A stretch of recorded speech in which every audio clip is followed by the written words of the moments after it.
devastating defeat suffered by the Roman legions at Teutoburg Forest in 9 AD marked a turning point in Roman history, leaving a deep scar on the Roman psyche that reverberated through the generations. The Battle of Teutoburg Forest, also known as the Varian disaster, was a catastrophic event that resulted in the loss of 3 Roman legions led by General Varus to an alliance of Germanic tribes led by Arminius. This defeat was a humiliating blow to the Roman Empire, shattering their sense of invincibility and military prestige. The Romans, known for their vengeance and pride, could not let such a defeat go unpunished. The Varian disaster became ingrained in Roman memory as a symbol of barbarism and betrayal, fueling a desire for retribution that persisted for years to come. The Romans viewed the Germanic tribes responsible for the ambush with animosity and disdain, viewing them as savage enemies who had defied the might of Rome. The empire's very survival seemed to depend on restoring its honour through avenging the fallen soldiers at Teutoburg. Welcome to the ASMR History Channel, where we delve into the most intriguing events of the past. In today's video, we will explore the devastating impact of the Varian disaster on Rome and the subsequent Roman attempt to avenge their fallen legions. So sit back, relax, and let the whispers of history guide you through the story of the Germanic Wars and the fall of General Varus.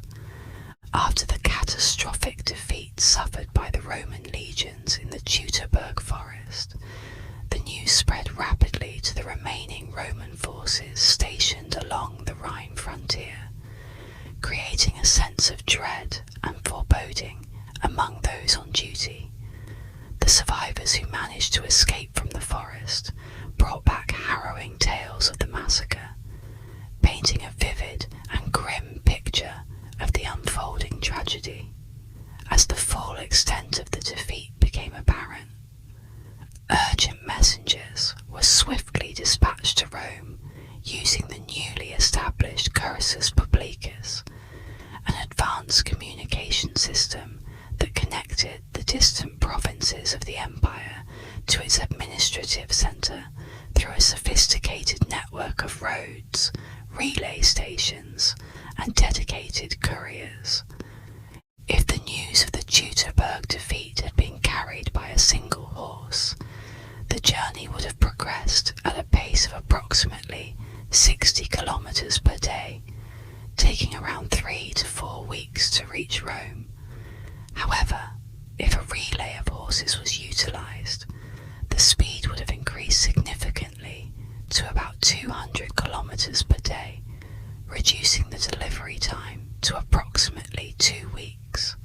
In both scenarios, the messenger entrusted with the vital information would have attached a feather to a spear, symbolizing the urgency and importance of his mission. Adding to the sense of impending doom, following closely behind the messenger was the grisly and chilling sight of Varus's severed head, sent by the victorious Germanic tribes as a macabre warning to Rome. This gruesome delivery undoubtedly struck fear and panic in the hearts of Romans, raising concerns about the possibility of a large-scale barbarian invasion on the horizon. The echoes of past calamities and the spectre of ancient tales of invasion and turmoil loomed large, sparking apprehension and uncertainty among the populace. Were the shadows of history about to repeat themselves, plunging Italy into chaos once more? In this atmosphere of uncertainty and fear, the Roman authorities scrambled to assess the situation, fortify defences, and prepare for the potential fallout of the Teutoburg disaster. The events unfolding along the Rhine frontier served as a stark reminder of the ever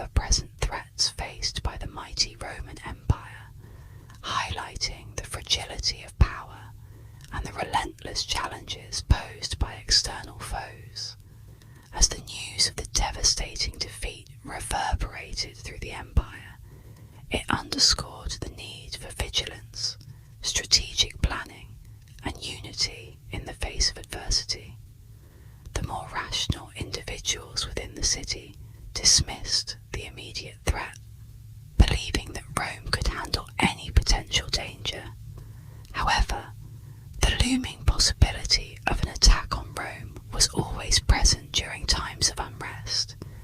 This vulnerability made the city a target for enemies seeking to exploit it through various means, such as raids from neighbouring tribes, invasion plots by foreign rulers, or internal uprisings among the Roman populace. The memory of the recent massive Illyrian revolt, where reportedly 1 million rebels gathered at Rome's doorstep, served as a chilling reminder of the city's fragility. Rome narrowly escaped disaster only through a substantial show of military strength and a stroke of luck. As Rome was still reeling from the aftermath of the Illyrian revolt, news of the devastating Teutoburg Forest massacre arrived, further unsettling the typically composed Augustus. Suetonius, a contemporary historian, documented Augustus's visible distress, noting how he neglected his personal grooming and even resorted to self-harm while grieving the loss of legions under Varus's command. In response to the growing threats on multiple fronts, the empire shifted its focus towards fortifying its defences to prepare for potential future attacks. Augustus took decisive actions, including increasing surveillance within Rome, extending the terms of provincial governors to ensure stability in the regions, and mobilising military forces to strengthen the empire's borders. Along the Rhine frontier, General Lucius Nunez Esperance, the nephew of Varus, quickly redeployed his legions, the 1st Germanica and the 5th Aladi, to protect the strategic frontier fortresses leading into Gaul. Meanwhile, Arminius and the triumphant Germanic tribes wasted no time in exploiting their recent victory, swiftly eliminating Roman outposts and settlements east of the Rhine, with the exception of the resilient garrison at Fort Eliso. This relentless aggression from the Germanic tribes posed a significant challenge to Rome's hold on the region, prompting further defensive measures and strategic planning by Roman military leaders. After the failed attempt to dislodge the defenders, the various tribes in Germania found themselves besieging the Roman fort as their last resort. The prolonged siege eventually paid off when the Romans, caught off guard during a stormy night, fled the stronghold, leaving it vulnerable to plunder by the triumphant tribes. Encouraged by this victory, the tribes then set their sights on advancing into Gaul, only to be met with unexpectedly strong resistance from the reinvigorated Roman defences. This resistance forced the tribes to reassess their approach and acknowledge that Rome was swiftly regaining its power, necessitating a strategic retreat to regroup and prepare for future conflicts.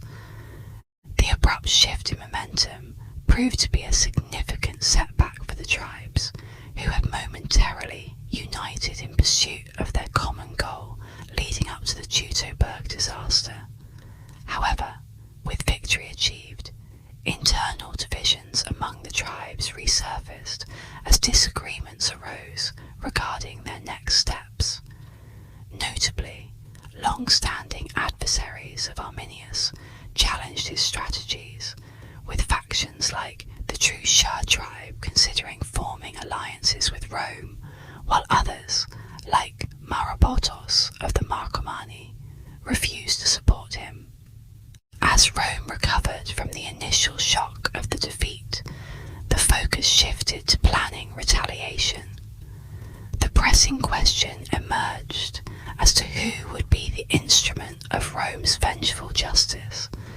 Emperor Augustus swiftly designated his trusted general, an adopted son, Tiberius, as the ideal champion for this task. Tiberius, a seasoned leader with a proven track record of success in quelling the Great Illyrian Revolt and engaging with Germanic tribes, was selected for his strategic acumen and military prowess. Despite facing criticism for his deliberate approach, Tiberius was renowned for his dedication to strategic and organised warfare, prioritising the wearing down of the enemy forces with minimal casualties.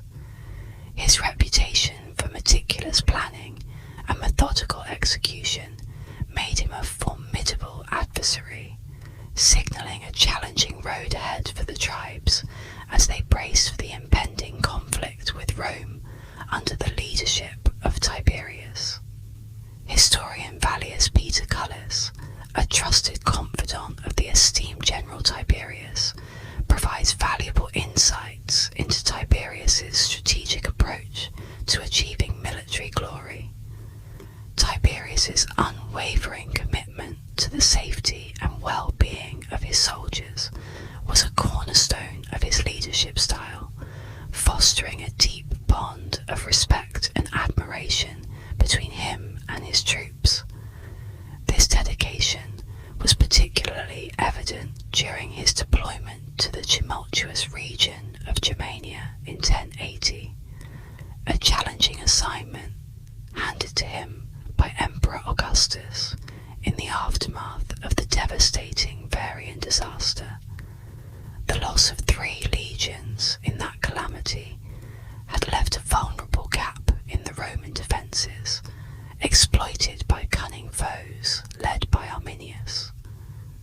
Recognising the urgent need to stabilise the frontier and restore Roman dominance, Tiberius executed a meticulous strategy that involved reinforcing key positions along the Rhine with a formidable force of 8 legions. By strategically deploying his troops to critical strongholds, Tiberius effectively bolstered the defensive capabilities of the Roman frontier. Transitioning from a defensive stance to an offensive one, Tiberius grasped the significance of projecting strength to deter further aggression from the enemy. His decisive incursions into hostile territory were marked by relentless pursuit and devastation, as he spared no effort to ensure the safety and security of his own forces. The conflict that unfolded in the wake of Tiberius's actions was characterized by its brutal intensity and the harsh realities of all-out warfare. While some critics of the time lamented the slow and methodical nature of Tiberius's military operations, citing the extended period it took to bring the perpetrators of the Legion's massacre to justice, it is essential to recognise the foundational importance of these early actions. Tiberius's calculated approach laid the groundwork for subsequent reprisals and set the stage for future victories against the enemies of Rome. Unfortunately, Tiberius's pivotal role in shaping the destiny of Roman military campaigns was cut short when he was recalled to Rome by the emperor in 12 AD. Though he did not live to see the full fruits of his labour, his legacy endured through the strategic foundations he established in Germania, which would continue to influence Roman military tactics in the years to come. The decision to recall to Tiberius from his post to assist the ailing Augustus was a strategic move driven by the emperor's deteriorating health.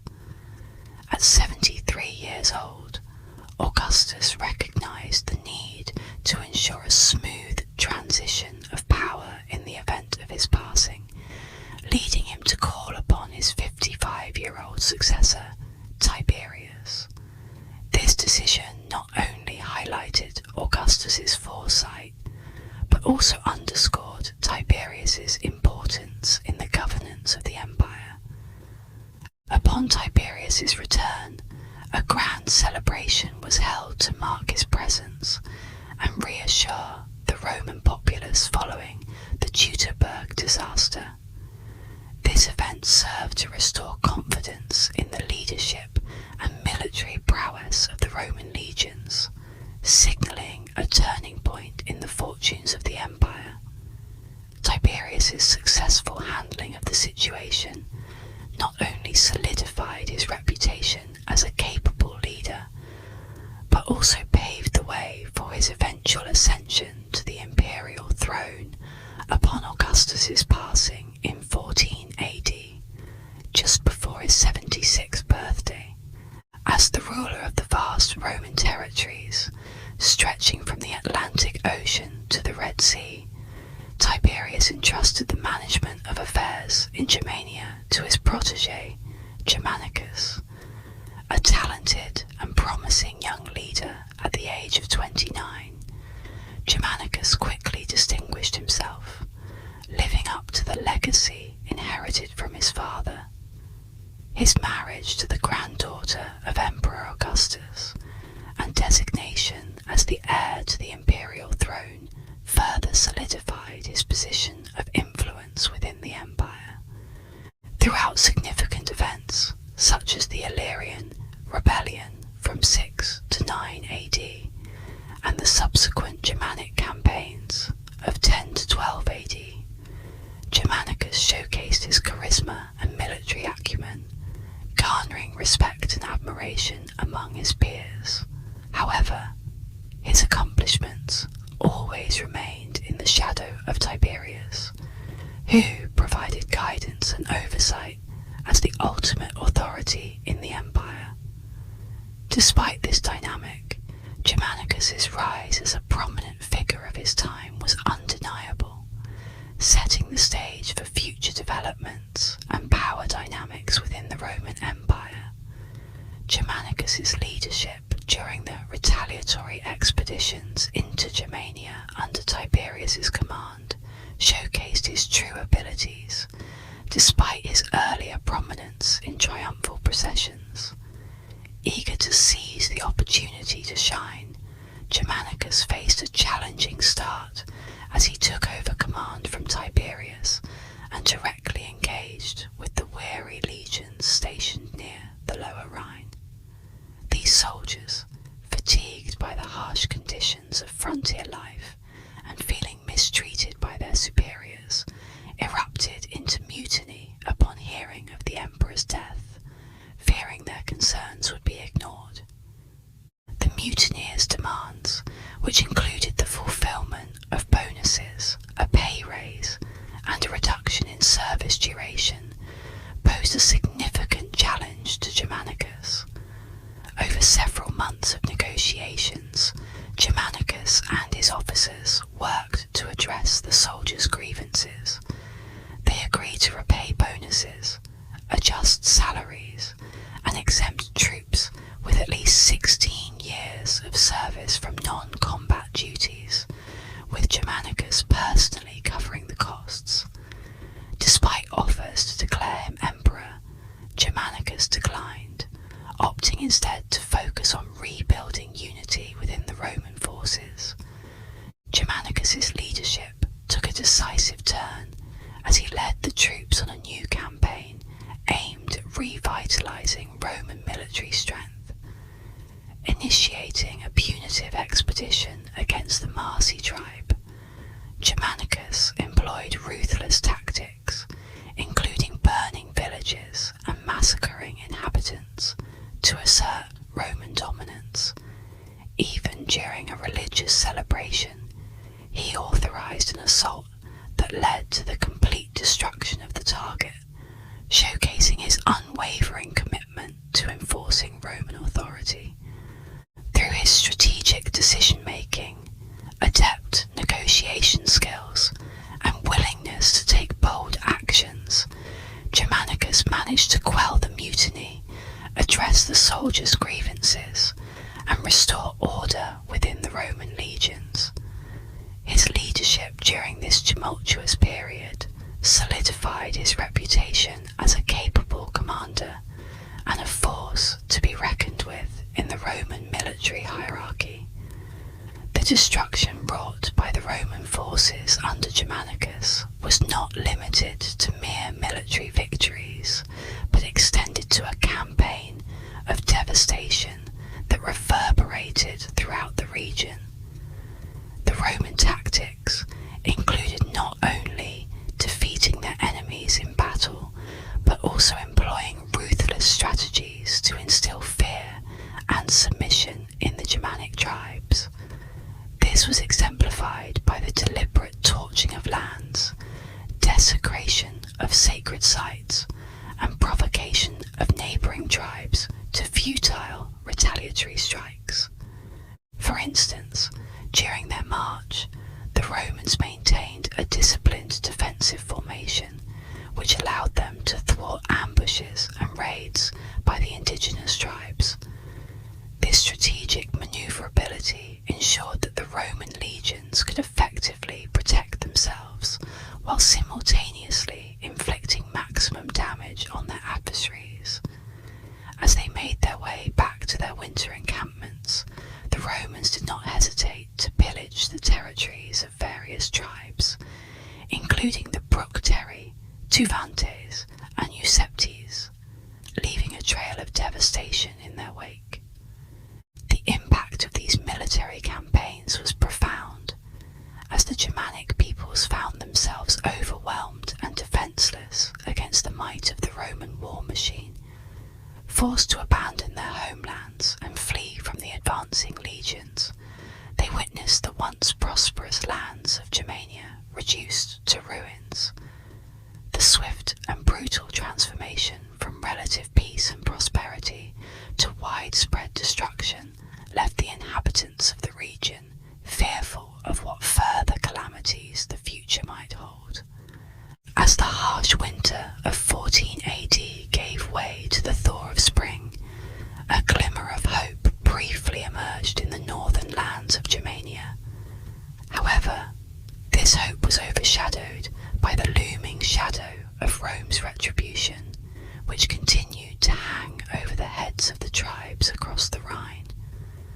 The memory of the triumph at Teutoburg had faded into obscurity, replaced by the grim reality of the relentless Roman onslaught, which left behind a landscape of desolation and despair. It became increasingly clear to all observers that Rome's retaliation was only just beginning, with the ultimate goal being to seek retribution against Arminius and all those deemed responsible for the Varian disaster.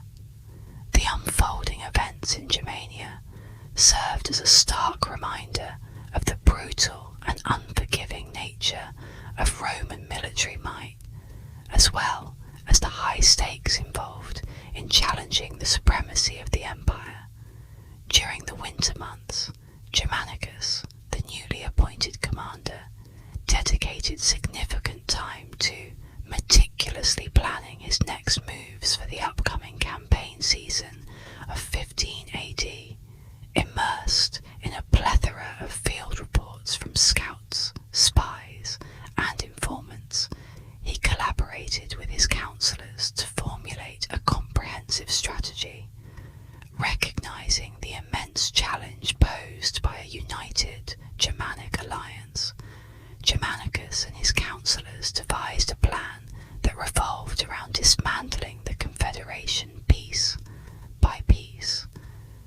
This intricate approach involved launching swift and decisive strikes to weaken and eventually disband each tribal faction individually. To kick off the initial offensive, the Roman legions were split into two army groups.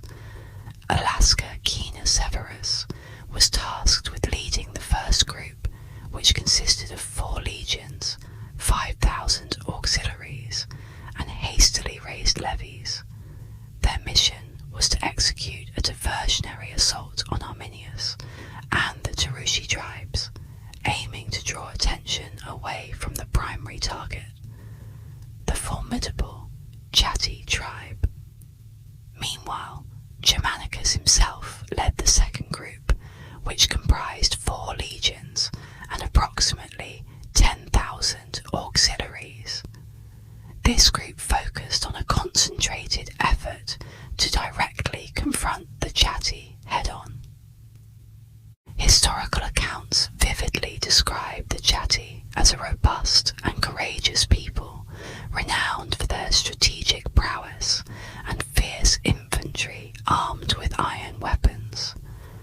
Considered a formidable adversary, the Chatti presented a significant obstacle in the path of the Roman forces, necessitating a decisive blow to weaken their formidable strength.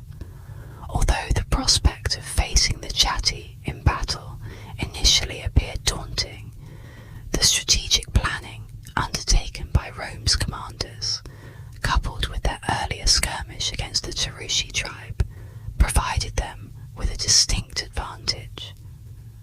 Notably, Germanicus swiftly led an incursion into enemy territory, demonstrating his ability to outpace even his own engineers, who were diligently working on constructing roads and bridges to facilitate the Roman advance.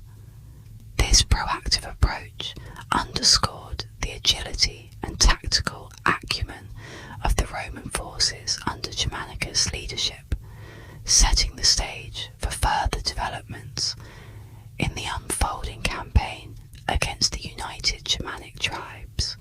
The swift and unexpected Roman attack on the Chatti was facilitated by a unique period of dry weather, which had reduced the water levels of streams and marshes in the region.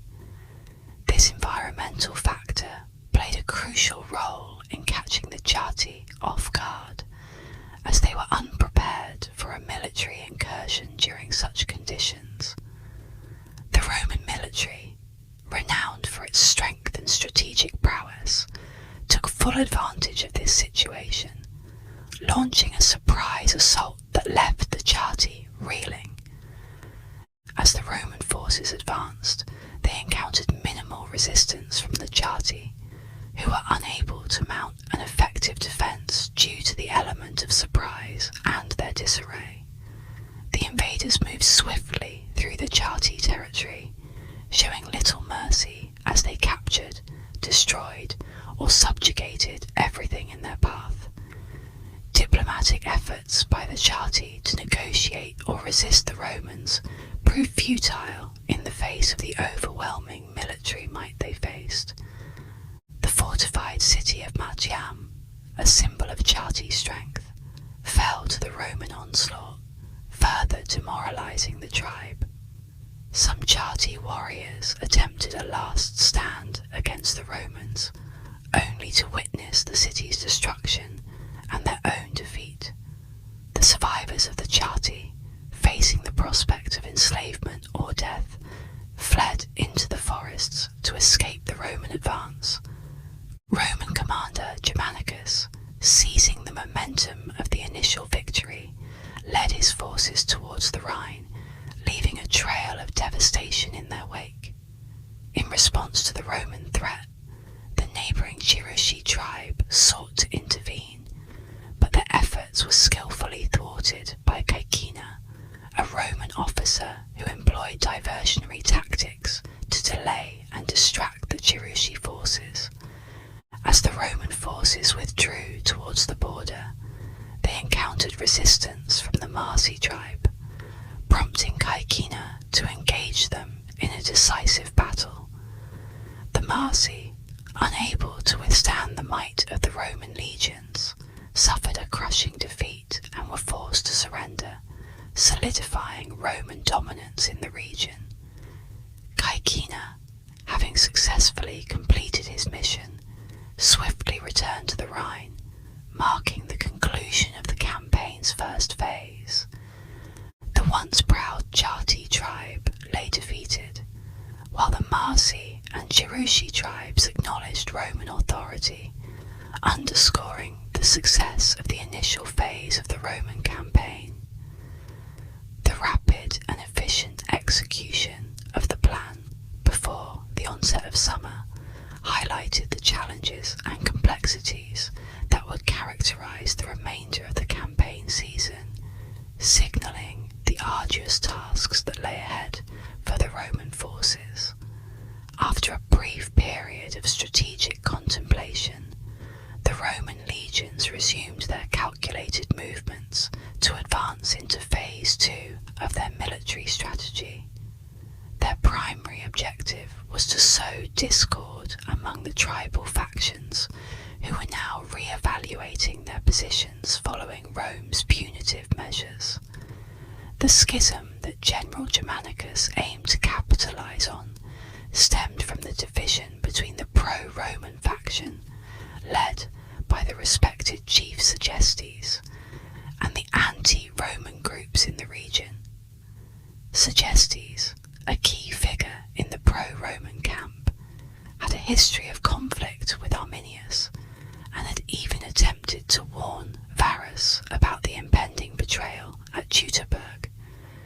Since the rebellion, the pro-Roman faction under Segestes had managed to maintain a fragile coexistence with the neighbouring anti-Roman factions. However, recent events had heightened tensions as Arminius intensified his suppression of dissent among his followers, exacerbating the rift between the factions. As Arminius besieged Segestes, the Romans saw an opportunity to showcase their military prowess to the surrounding tribes and demonstrate that those who sided with Rome would receive protection from the formidable legions. Beyond the strategic implications, there was a personal motivation driving the Roman rescue mission. Segestes harboured Thusnelda, his daughter, and the pregnant wife of Arminius within his fort. Capturing Thusnelda would not only deal a significant blow to their enemy, but also provide leverage against the powerful adversary, Arminius. The legions swiftly mobilized to support their ally, engaging in a fierce battle before Segestes' stronghold, ultimately securing a decisive victory. With the siege lifted and their valuable captives in tow, Germanicus expedited the withdrawal of his forces to prevent any potential retaliation from the enemy. The successful operation not only showcased Rome's military dominance, but also underscored the intricate political dynamics at play within the tribal factions of the region. Segestes, a prominent figure among the pro-Roman supporters, found refuge, and on the contrary, Thusnelda was sent to Ravenna, Italy. The Roman writers eulogized Thusnelda, depicting her as a woman of extraordinary courage and unbreakable spirit, even in captivity. This portrayal of her resilience garnered admiration from the Roman populace. Germanicus, in his remarkable hostage rescue operation, not only saved Segestes and his followers, but also earned the esteemed title of Imperator for his military prowess. The Roman world erupted in jubilation at the success of this daring mission. However, the rescue operation had unintended consequences, as it ignited a fierce reaction among the Germanic tribes. The charismatic Arminius, spurred on by this event, emerged as a formidable leader, rallying more tribes to his cause with fervent zeal. Undeterred by this growing opposition, Germanicus orchestrated an aggressive campaign in the summer of 15 AD. He meticulously planned a vast military operation, dividing his forces into 3 main army groups, each with a specific objective. The Bructeri, Cherusci, and Marsi tribes were targeted in a coordinated assault from the south, while Germanicus himself spearheaded an amphibious attack from the north. This well-executed pincer movement caught the enemy forces by surprise along the river Ems, leading to chaos and devastation among the barbarian ranks. As the enemy fled in disarray, Statinius's army group made a significant discovery. The eagle of the 19th Legion, one of the prized standards lost at Teutoburg. The recovery of this symbol served as a powerful morale booster for the Roman legions, symbolizing a long-awaited victory and redemption. Emboldened by this success, Germanicus made the bold decision to lead his triumphant army back to the very site of their previous defeat.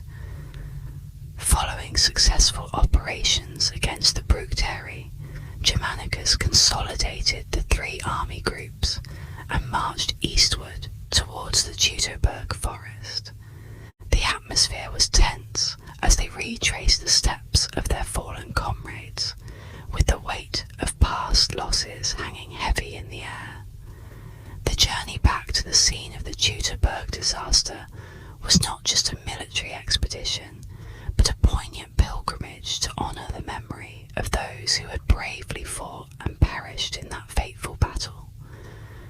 Tacitus masterfully captures the gravity of this historical event with a subtle yet powerful tone.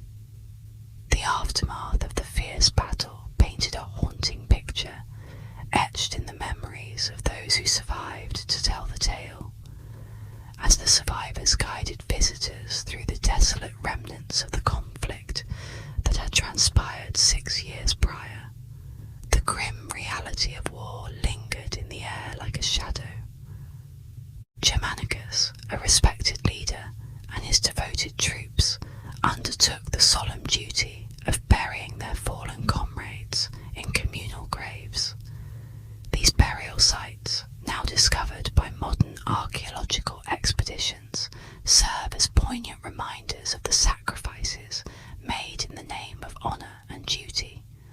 While some voices in Rome criticised this act, fearing its potential impact on morale, Germanicus saw it as a crucial step in preserving the memory of the fallen and fueling a thirst for vengeance among the living. The decision to honour the deceased by seeking retribution against Arminius, the orchestrator of the carnage, galvanised the legions into action. The solemn oath to carry out justice spurred the Roman army to swiftly break camp and embark on a relentless pursuit of the elusive Germanic chieftain. Arminius, sensing the new-found resolve of his adversaries, led them deeper into the unforgiving depths of the forest, using the terrain to his advantage. After a grueling pursuit, the Romans found themselves facing the Germanic tribes in a clearing, poised for battle. However, Arminius' tactical manoeuvring led to a sudden disappearance of the Germanic forces, leaving the Romans momentarily confounded. Germanicus, undeterred, ordered his cavalry to engage the retreating tribesmen, hoping to create an opening for the infantry to join the fray. As the cavalry closed in, a fierce onslaught of warriors emerged from the shadows, launching a surprise attack that threw the Roman forces into disarray. The chaos and fear instilled by the ferocious counterattack tested the resolve of the Roman soldiers, highlighting the unpredictable nature of warfare and the relentless pursuit of vengeance in the face of adversity. Arminius, the determined Germanic warrior, found himself in a critical position as he pushed forward to engulf the Roman detachment, struggling to retreat across the challenging marshy terrain. The situation seemed dire until the timely arrival of Germanicus and the main Roman army, which averted what could have been a disastrous defeat for the Romans. In a moment of tense recognition, Arminius and Germanicus must have exchanged a significant glance across the battlefield, each understanding the gravity of the situation and the formidable opponent they faced. Ultimately, Arminius made the strategic decision to withdraw his forces, acknowledging the overwhelming threat posed by the Roman legions in a direct confrontation. However, the Roman forces were also aware of their limitations in pursuing Arminius further. With winter approaching and their fortifications along the Rhine River far away, they knew it was not feasible to continue the pursuit indefinitely. Germanicus, displaying keen awareness of Arminius's ambush tactics, understood the need to remain vigilant, as Arminius could strike at any moment. Realizing the imminent danger, Germanicus led his united troops back to the Ems River, a familiar and secure territory where they had previously achieved victory over the Bructeri tribe. Assessing the situation, Germanicus took the bold decision to divide the army. He chose to sail with his soldiers on the same vessels they had used in their initial attack, opting for the northern route home, with cavalry providing additional support. Meanwhile, Stratogenus stayed briefly behind to handle the surrender of certain Germanic tribes, while Caecino swiftly moved southward with 4 legions and the majority of the remaining forces. Their route back home involved navigating the long bridges, a network of narrow causeways and bridges cutting through marshy terrain. While this route offered the fastest way back to safety, it also posed a strategic risk due to the potential for ambushes and attacks in such vulnerable terrain. The decision to divide the army showcased Germanicus' strategic acumen and his understanding of the complex dynamics at play in their campaign against Arminius and the Germanic tribes. To mitigate the looming threat, General Caecino made a strategic decision to mobilize his troops swiftly, matching the pace of their march with that of the baggage animals. This calculated move not only aimed to maintain cohesion within the army, but also to prevent any vulnerabilities that could be exploited by the enemy. On the opposing side, Arminius, observing the disarray within the Roman ranks, seized the opportunity to strike. He wasted no time in rallying various tribes to converge on Caecino's forces, effectively hindering their advance by closely shadowing and obstructing their movements. In a bid to gain a tactical advantage, Arminius deployed advanced units to outmaneuver both armies, securing advantageous positions on the wooded hills that flanked the entrance to the crucial long bridges.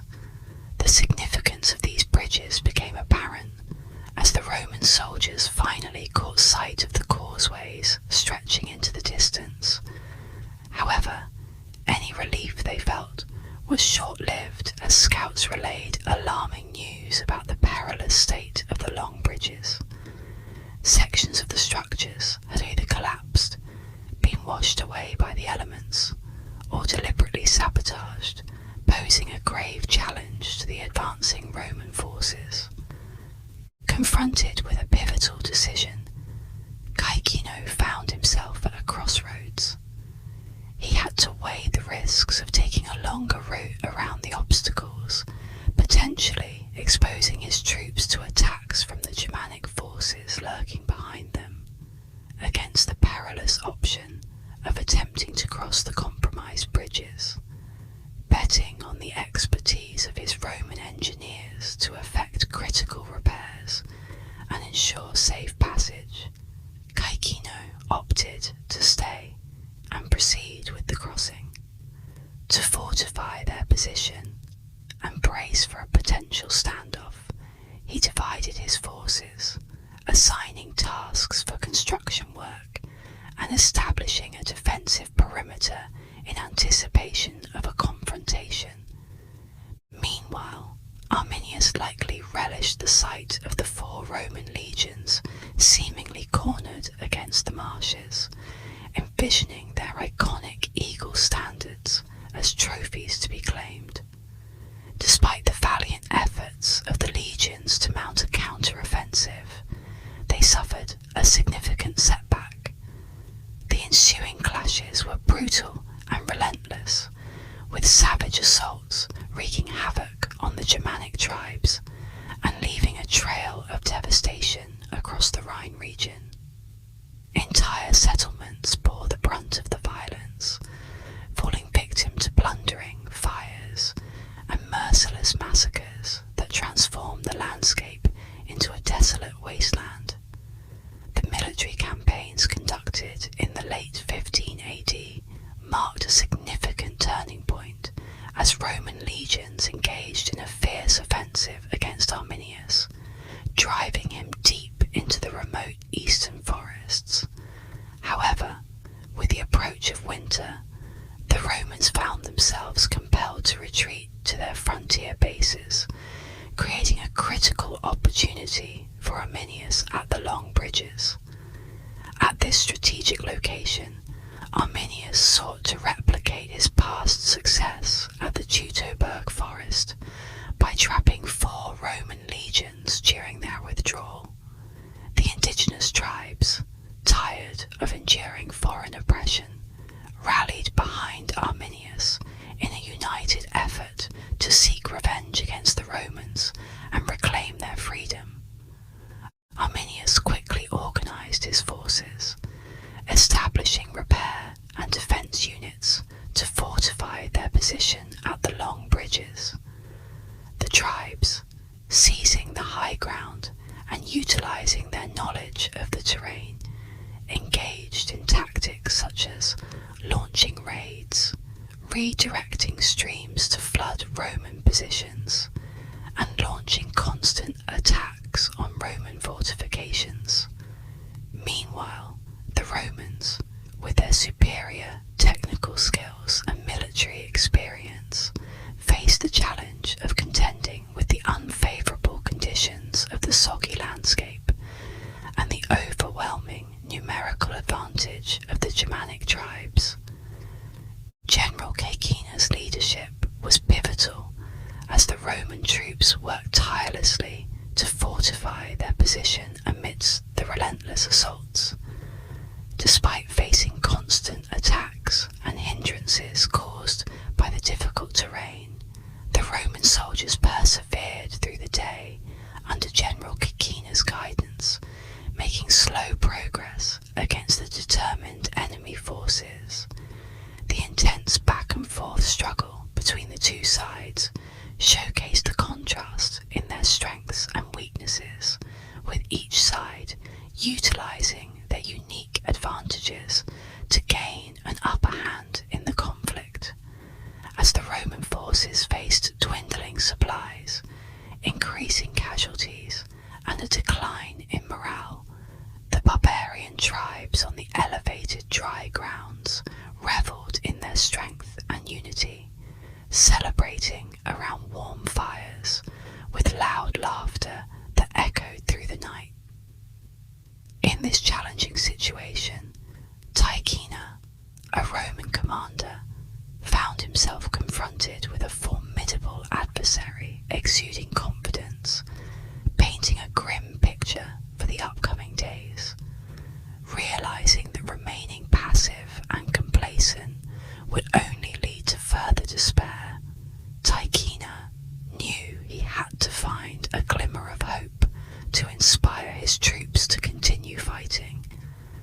In a strategic move, Teutoburg gathered his senior leadership and consulted with the engineers to explore potential courses of action. After careful deliberation, they decided that initiating a march across the partially constructed bridge structures could serve as a significant step forward. While this risky endeavour wouldn't immediately lead them to safety, it symbolised progress and promised to disrupt the enemy's ability to launch further attacks. Instructions were swiftly communicated down the chain of command, though doubts about the effectiveness of the plan still lingered among the troops.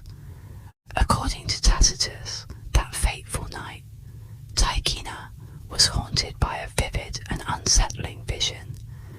In his dream, General Varus emerged from the marshes, covered in blood, and extended a beckoning hand towards Tychina. Despite this ominous premonition, Tychina chose to keep the vision to himself, understanding that revealing such a foreboding message could crush the already fragile spirits of his men.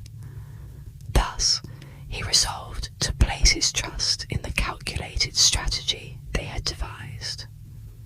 At the break of dawn, the Roman legions set out on their march, forming a formidable square formation with the baggage train carefully positioned at the centre, flanked by a legion on each side. Progress across the extended bridges proved to be slow and laborious. The heavier baggage carriages and cavalry units cautiously made their way across the creaking causeway, while the lighter infantry and auxiliaries navigated the treacherous marshes on the outskirts of the route. Each step forward was a test of resilience and determination as they pushed through the challenging terrain towards an uncertain future. Arminius, a skilled strategist, and the tribes under his command adopted a patient and calculated approach reminiscent of a legendary bird of prey, waiting for the perfect moment to strike.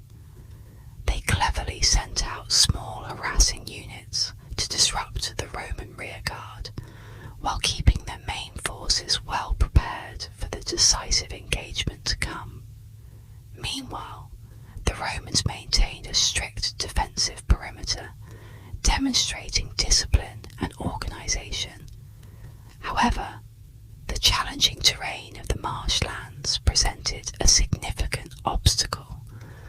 The Roman supply train, known as the impedimenta, became bogged down in the muck, forcing the marching legions to slow their pace and eventually come to a halt. As the day wore on, and the soldiers watched their comrades struggling to free the impedimenta from the mud, fatigue and frustration began to set in. Seeing the predicament of the supply train, many soldiers abandoned their guard duties to assist in moving the wagons forward, causing the structured defensive formation to break down. It was at this critical moment of vulnerability that Arminius seized the opportunity and launched his attack. With a deafening war cry, Arminius and his tribal warriors descended upon the disorganized Roman rear, catching them off guard and throwing them into chaos. Arminius himself led a fierce assault, targeting the heart of the Roman baggage train, where provisions, wounded soldiers, officers, and the precious standards were located. In the midst of the chaos, Arminius boldly declared that the Romans were once again ensnared in their ancient fate, known as Varus. The Roman forces found themselves on the brink of disaster as the onslaught threatened to overwhelm them. Units started to break ranks, with some soldiers abandoning their posts and retreating to safer ground, leaving the bridges unguarded. The situation became dire as the Roman troops struggled to hold their ground against the relentless tribal assault. It was a pivotal moment that would test the resilience and leadership of the Roman commanders as they faced the imminent collapse of their forces. The defensive formation, originally thought impenetrable, had crumbled under the relentless assault of the Germanic forces, plunging Caecina's troops into a precarious situation. As the enemy closed in with alarming speed, the Roman commander found himself dangerously close to being overrun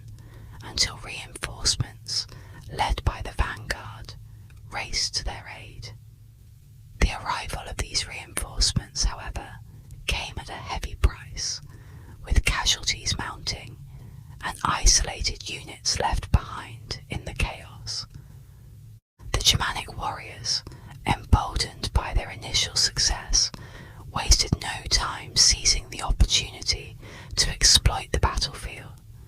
They began looting the fallen soldiers, capturing prisoners, and launching attacks on stragglers, all while pillaging the abandoned supplies and equipment left in their wake. Yet, in their unchecked greed, the Germanic forces became scattered and lost their cohesion, providing the Romans with a chance to regroup amidst the turmoil. Despite their survival, the Roman legions found themselves stripped of essential resources like food and shelter, forcing them to hastily construct a rudimentary camp as darkness descended, with only makeshift defences and shared provisions to rely on. The soldiers braced themselves for the harsh conditions ahead. The next day dawned bleakly, with the legions back at square one, but facing an even graver predicament than before. The troops, grappling with despair and haunted by memories of past defeats, teetered on the brink of disarray. Tensions escalated within the ranks, culminating in a harrowing incident involving a spooked horse that threatened to shatter what little remained of their cohesion. It was then that General Caecina stepped in, his unwavering resolve and decisive leadership quelling the rising panic among the men. Emphasizing the necessity of unity and determination in the face of looming danger, General Caecina rallied the troops, guiding them towards a collective sense of purpose. He made it clear that their survival depended on maintaining discipline as a unified force. Any hint of mutiny would only result in isolation and elimination of individuals, weakening the army as a whole. Thus, with the general's guidance and the soldiers' renewed resolve, the Roman army braced themselves to confront the enemy with unwavering determination, fully aware that their only path forward lay in standing united against the looming threat. Through adept persuasion and appeals to their integrity, the soldiers retreated from the brink of rebellion, preserving the army's unity for another night. Caecina, a seasoned commander with a keen strategic mind, recognized the dwindling time and devised a crucial plan that would determine the legion's destiny. At the break of dawn, the camp appeared eerily deserted, with only a handful of anxious sentinels stationed to keep watch over the tired and weary troops. The German scouts, skilled in reading the signs of war, discerned the legion's exhaustion and imminent collapse, evidenced by their lax security measures and the weariness in their eyes. A war council, comprised of both seasoned veterans and impulsive young warriors, convened to address this critical intelligence. Despite Arminius' prudent counsel against unnecessary bloodshed and advocating for a more diplomatic approach, the chiefs advocating vengeance for their fallen comrades prevailed in a heated debate. Under the leadership of tribal chieftains, the Germanic tribes launched a fierce and coordinated attack on the camp. They swiftly overcame obstacles, breached defences, and stormed the ramparts with a ferocity that caught the Romans off guard.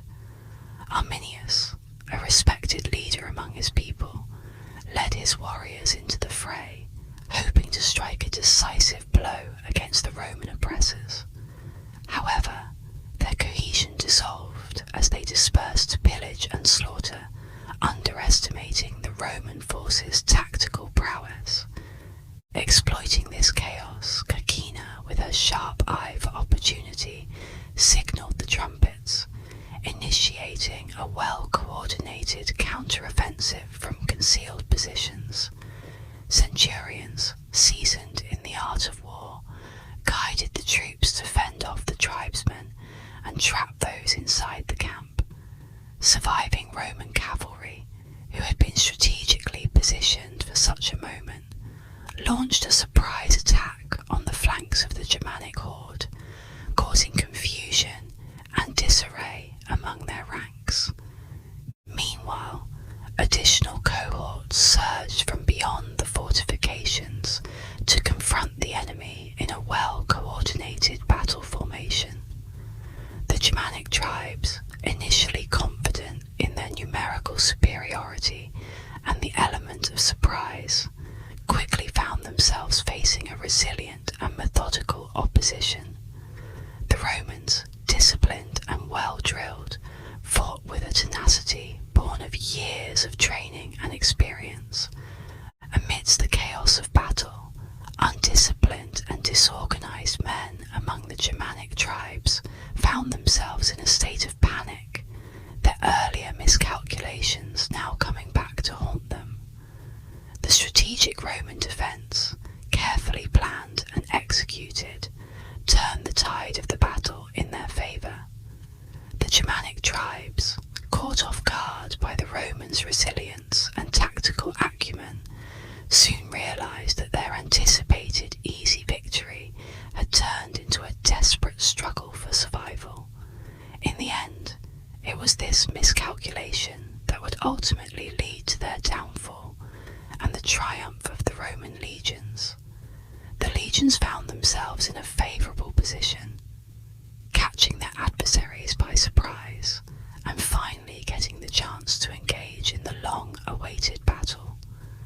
Roman soldiers, emboldened by the absence of natural barriers like trees and swamps that had previously shielded their enemies, openly taunted their foes with declarations such as "No more trees or swamps to shield you, only an open field with fair gods." This taunting not only conveyed their frustration, but also highlighted their fear of failing in this critical moment. The legions wasted no time and launched a relentless and merciless counterattack that persisted until the sun began to set. During the fierce battle, many Germanic leaders were either wounded or met their demise, with Arminius narrowly escaping under the cover of darkness. Despite facing daunting odds, the Romans ultimately emerged victorious from the confrontation. However, their leader, Caecina, recognized that this triumph was only a temporary respite. Lingering on the battlefield would provide the tribal forces the opportunity to regroup and unleash a devastating strike on the exhausted legions. Understanding the urgency of the situation, Caecina promptly issued the order to retreat towards the safety of the Rhine.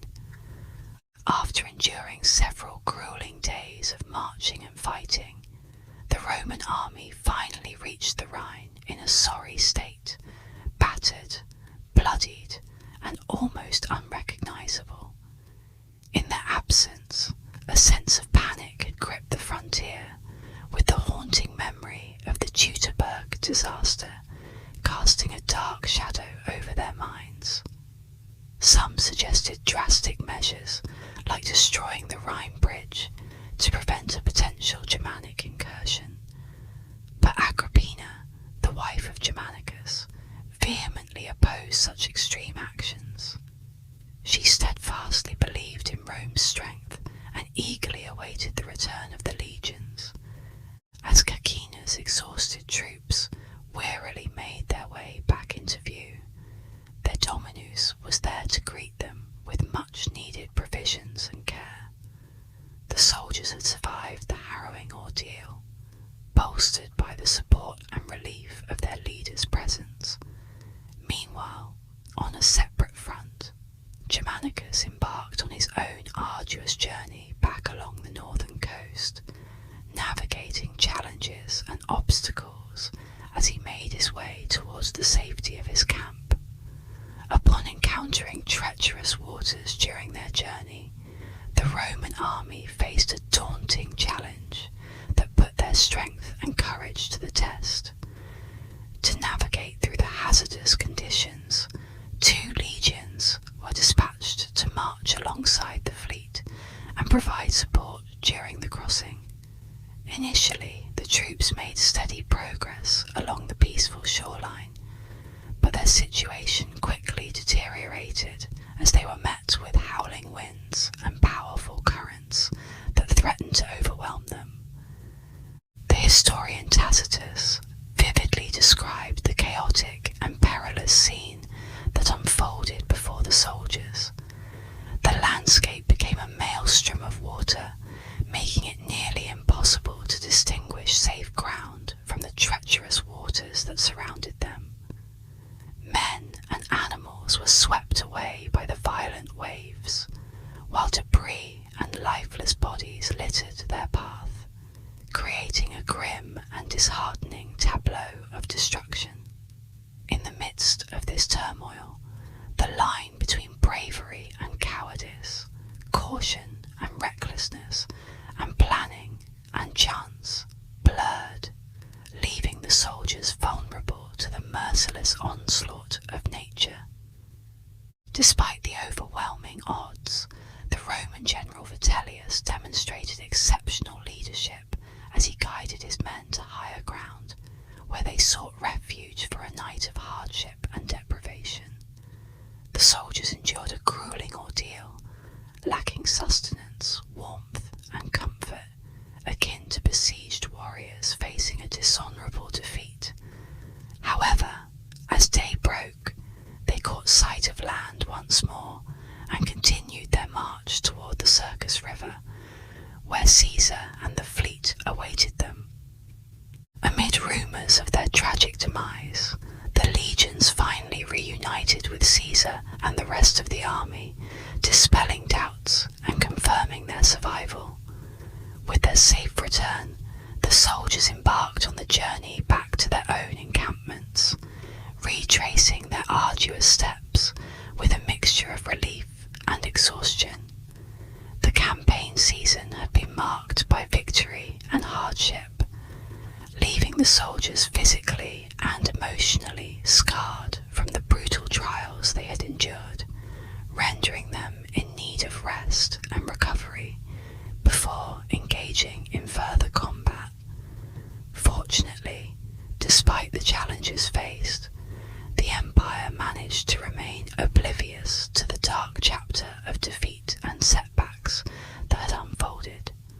Through skillful diplomacy and leadership, the Empire was able to rally support from its territories in Gaul, Spain, and Italy, rejuvenating the legion's strength and morale through a combination of rewards and encouragement.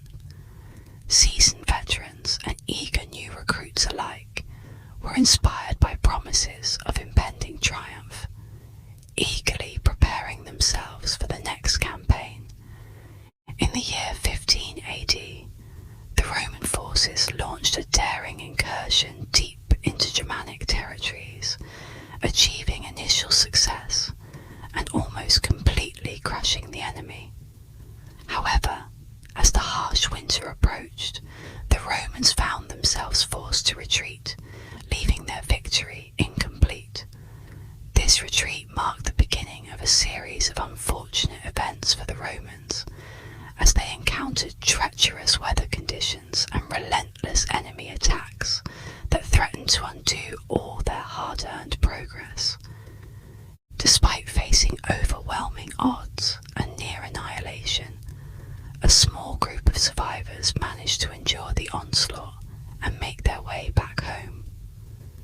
The idea of continuing the war seemed daunting to these battered survivors, but stories of their bravery and resilience inspired the Empire to mobilize resources from all corners of its provinces.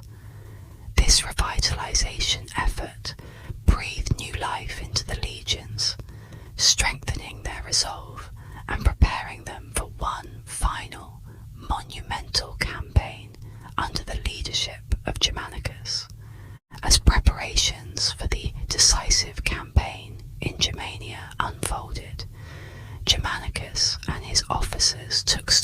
situation.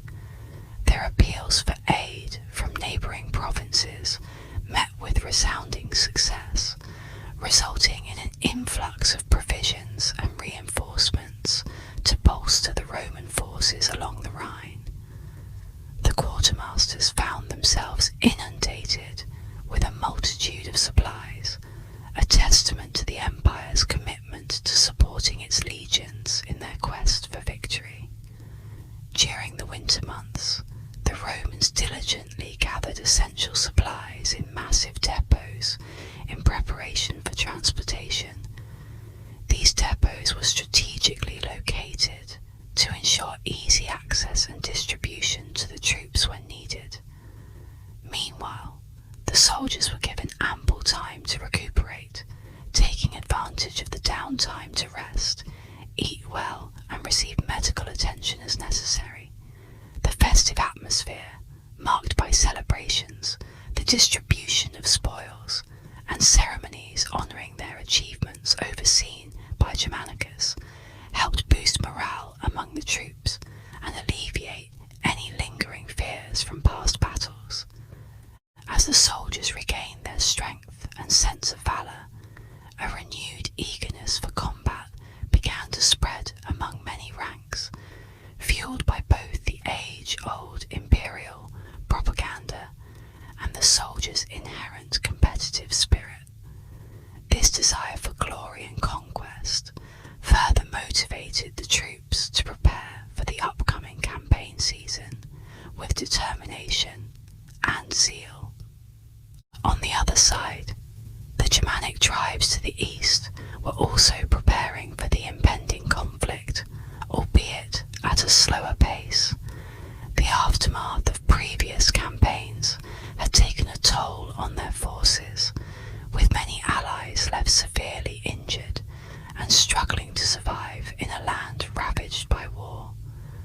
Leaders like Arminius worked tirelessly to maintain unity among their people and seek out potential allies to bolster their ranks in the face of the Roman threat. The near victories achieved in the previous year's campaigns served as a rallying cry for the Germanic tribes, igniting a fierce resistance movement against the Roman forces. As the 16 AD campaign season approached, both sides braced themselves for a climactic showdown, knowing that the stakes were higher than ever. Germanicus, commanding a formidable force of Roman legions, faced the challenge of effectively deploying his troops in the upcoming conflict, opting for a dual-pronged offensive strategy. He planned a maritime assault along the North Sea as the primary segment of the campaign. This innovative approach aimed to surprise the enemy and gain a strategic advantage by dividing the Roman forces to strike from multiple directions simultaneously. This shift in tactics reflected the evolving nature of warfare and the need for adaptability in the face of a determined enemy. During the harsh winter months, the industrious shipbuilders and labourers devoted themselves tirelessly to the monumental task of constructing a powerful fleet consisting of warships and transport vessels. The historian Tacitus noted that the fleet numbered over 1,000, a remarkable feat that has been corroborated by archaeological findings. Evidence from the period indicates that a significant portion of the dense forest along the Rhine was cleared to facilitate the construction of this impressive armada. The strategic importance of this fleet cannot be overstated, as it played a pivotal role not only in securing an initial beachhead, but also in maintaining the intricate logistical network that was essential for supporting the vast Roman military machine. Germanicus, in command of an estimated 50,000 troops, along with various support units, animals for transport, and camp followers, faced the daunting challenge of supplying this formidable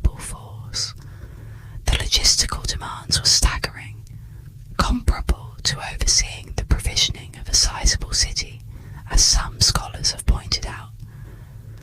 The daily task of transporting a massive amount of grain, totaling 165,000 pounds, over land routes, posed a significant risk due to the constant threat of raids by Germanic forces. The rivers of Germania, therefore, served as vital arteries for the Roman invasion force, ensuring a more secure and efficient means of transportation. While waiting for the completion of their naval fleet, Germanicus displayed strategic acumen by dispatching a subordinate to engage the weakened Chatti tribe, effectively neutralizing them from the conflict for a second consecutive year. Tacitus may have downplayed the significance of this maneuver, but the capture of the Chatti war chief's wife dealt a heavy blow to his morale and that of his people. Subsequently, Germanicus led a formidable army to rescue a Roman fort that was under siege on the German side of the Rhine. The Roman intervention caused the besieging forces to scatter into the surrounding forests, showcasing the military prowess and strategic agility of Germanicus and his forces in navigating the challenging terrain of Germania. Leading the way, Germanicus took the initiative to kickstart the construction of essential infrastructure to support the overland expeditionary force, ensuring a smooth and efficient operation. He also strategically established a defensive network extending back to the Rhine, fortifying Roman positions and securing supply lines. As part of the comprehensive strategy, the Northern Fleet made significant progress by navigating upstream through Germania to rendezvous with Germanicus. This naval support was crucial in delivering much-needed fresh supplies and reinforcements to the Roman legions operating in the region. To maintain a proactive stance and gather intelligence, Germanicus deployed watchtowers, patrols, and reconnaissance missions throughout the area. These efforts confirmed that there were no immediate threats in the vicinity, as neighbouring communities either fled in fear or chose to surrender to the advancing Roman forces. However, when faced with the tribe's resistance to Roman rule, Germanicus swiftly mobilized troops to quell the rebellion, sending a clear message that defiance would be met with severe consequences. Despite the Roman army's progress according to plan, the Germanic tribes proved to be formidable adversaries, unwilling to yield easily. Recognizing the challenges posed by defending the western banks of the Weser River, the tribes began consolidating their forces on the opposite side, preparing for a decisive confrontation. Meanwhile, the Romans extended their fortifications towards the Weser River in preparation for a strategic crossing, anticipating a fierce battle ahead. As tensions escalated, the Carusi and their allies, led by the charismatic Arminius, positioned themselves to intercept the advancing Roman forces. This set the stage for a dramatic confrontation, with both sides gearing up for a potentially bloody clash. However, the looming battle was momentarily interrupted when leaders from both camps decided to engage in a preliminary diplomatic exchange at the river's edge. The encounter at the river served as a poignant reminder of the complex dynamics at play, not just between enemy forces, but also within families torn apart by loyalties. Arminius, once hailed as a hero of the Germanic tribes, now branded a traitor by some, faced his brother Flaus, who remained loyal to the Roman cause. The visible scars borne by Flaus stood as a silent testimony to the rift that had divided them, In a scene fraught with tension and emotional weight, the two brothers stood face to face, representing a microcosm of the larger conflict unfolding between Rome and the Germanic tribes. In his vivid narrative, Tacitus vividly illustrates Flaus as a significant and respected figure within the military, celebrated for his unwavering loyalty and bearing the visible scar of an eye lost in combat during Tiberius's command. The encounter between Flaus and his brother Arminius is a compelling episode that sheds light on the complex dynamics at play. Arminius, in a bold move, confronted Flaus with a demand to remove archers positioned on their side of the stream. This demand sparked a fiery debate between the brothers, with Flaus championing Roman authority and Caesar's power, while Arminius passionately emphasized their sacred duty to their homeland, ancestral traditions, and the gods of their Germanic heritage. The escalating tensions between Flaus and Arminius nearly escalated to a physical duel before they were physically restrained.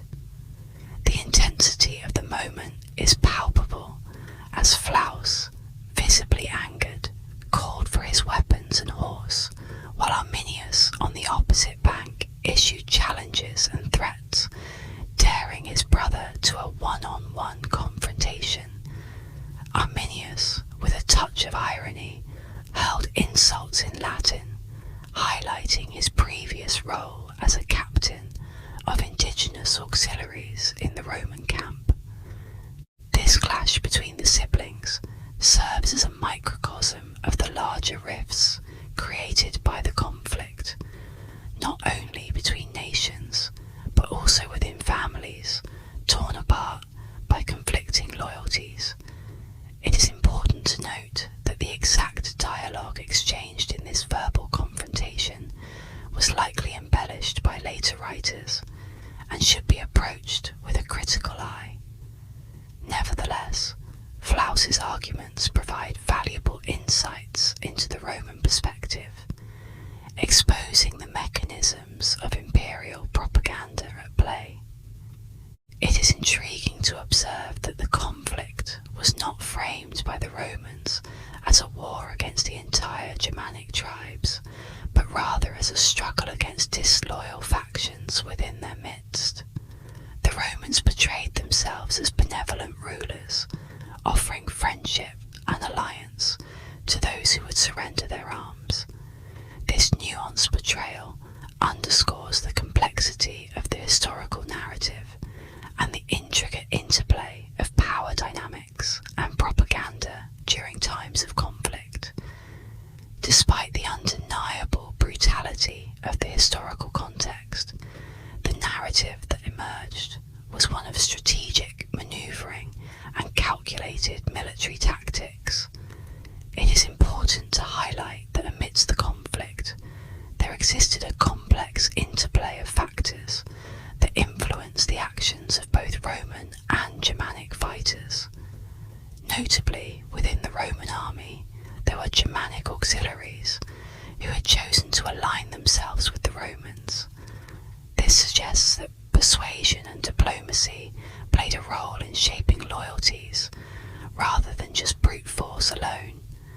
The presence of these Germanic auxiliaries served as a testament to the persuasive abilities of Roman commanders, who strategically leveraged these alliances to sow seeds of doubt and dissent among their adversaries. One intriguing aspect of this narrative is the character of Flaus, a loyal Germanic warrior who symbolized the potential for defection among the Germanic tribes. By showcasing Flaus as an example of loyalty to the Roman cause, the Romans sought to further exploit divisions within the enemy ranks and weaken their resolve before the impending battle. This psychological warfare aimed to destabilize the cohesion of the Germanic forces and create opportunities for strategic advantage on the battlefield. surveyed the formidable battle formation of the Germanic tribes along the plains bordering the Weser River, he recognized the need for swift and decisive action.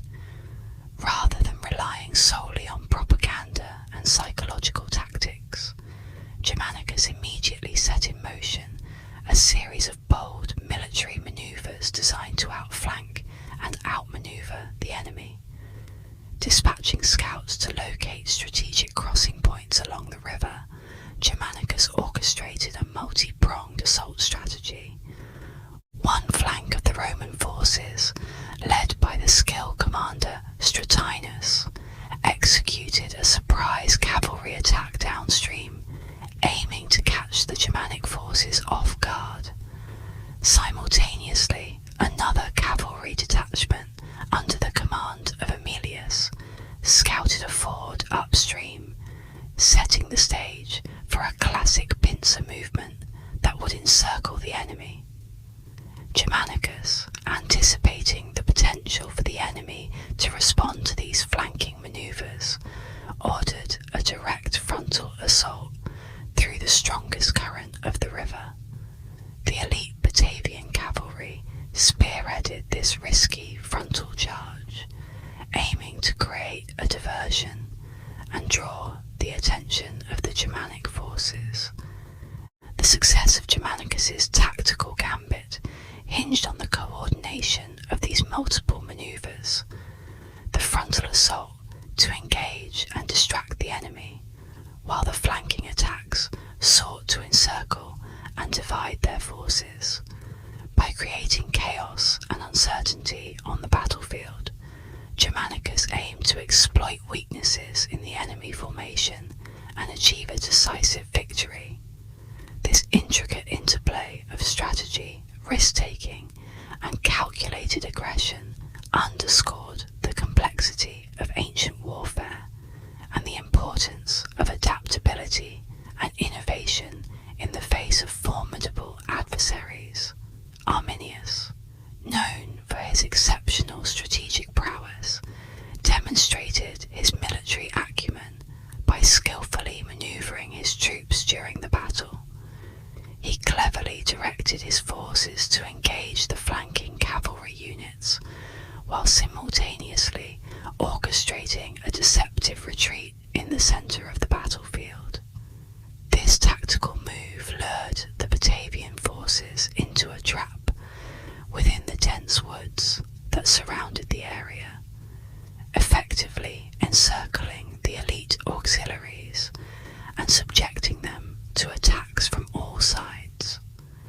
Despite the Batavians' elite training and superior equipment, they found themselves gradually overwhelmed by the relentless assault, whether in close combat or from a barrage of projectiles raining down upon them. The situation became increasingly dire as the battle unfolded. In a final desperate act of defiance, the Batavian commander, Valda, and his loyal followers chose to make a valiant but ultimately futile last stand, opting for a suicidal charge against the advancing Germanic forces. As the Batavians faced imminent defeat, a daring escape was made possible by the timely intervention of Roman cavalry arriving from the flanks. This unexpected rescue allowed a group of survivors to retreat towards the Weser River, where they regrouped after Arminius claimed the initial victory. However, amidst the chaos of battle, Germanicus, the Roman commander, successfully led his legions across the river without facing opposition. Upon reaching the other side, the Roman soldiers quickly set about constructing a fortified camp to secure their tactical advantage. Meanwhile, other troops formed a protective perimeter, preparing for any potential counterattacks. Recognizing the shifting dynamics of the conflict, Germanicus wisely refrained from committing additional forces into the ongoing battle, wary of potential traps set by his cunning adversary. Instead, he ordered a strategic retreat to establish a base for caring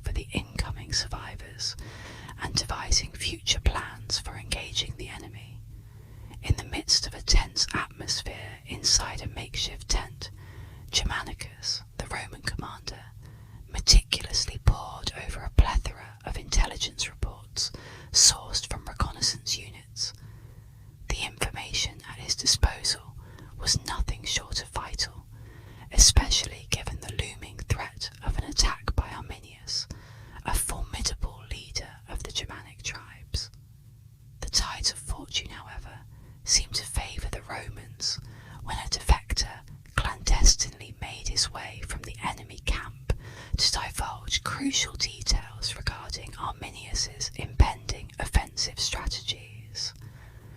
To corroborate the defectors' claims, Roman spies undertook a perilous mission to stealthily approach the Germanic encampment, their ears tuned to the sounds of horse neighing and the rhythmic movements of troops. The imminent clash became a palpable reality. Germanicus, a master strategist, wasted no time in heightening the level of preparedness among his troops. In a show of exceptional leadership, he seamlessly blended in with his soldiers, keenly observing their morale and dedication to the impending battle. The atmosphere was charged with resolute determination and unwavering loyalty as the troops braced themselves for the imminent confrontation. As Germanicus eavesdropped on his men's conversations, their unwavering resolve resonated deeply with him, instilling a sense of confidence in the eventual outcome of the impending battle.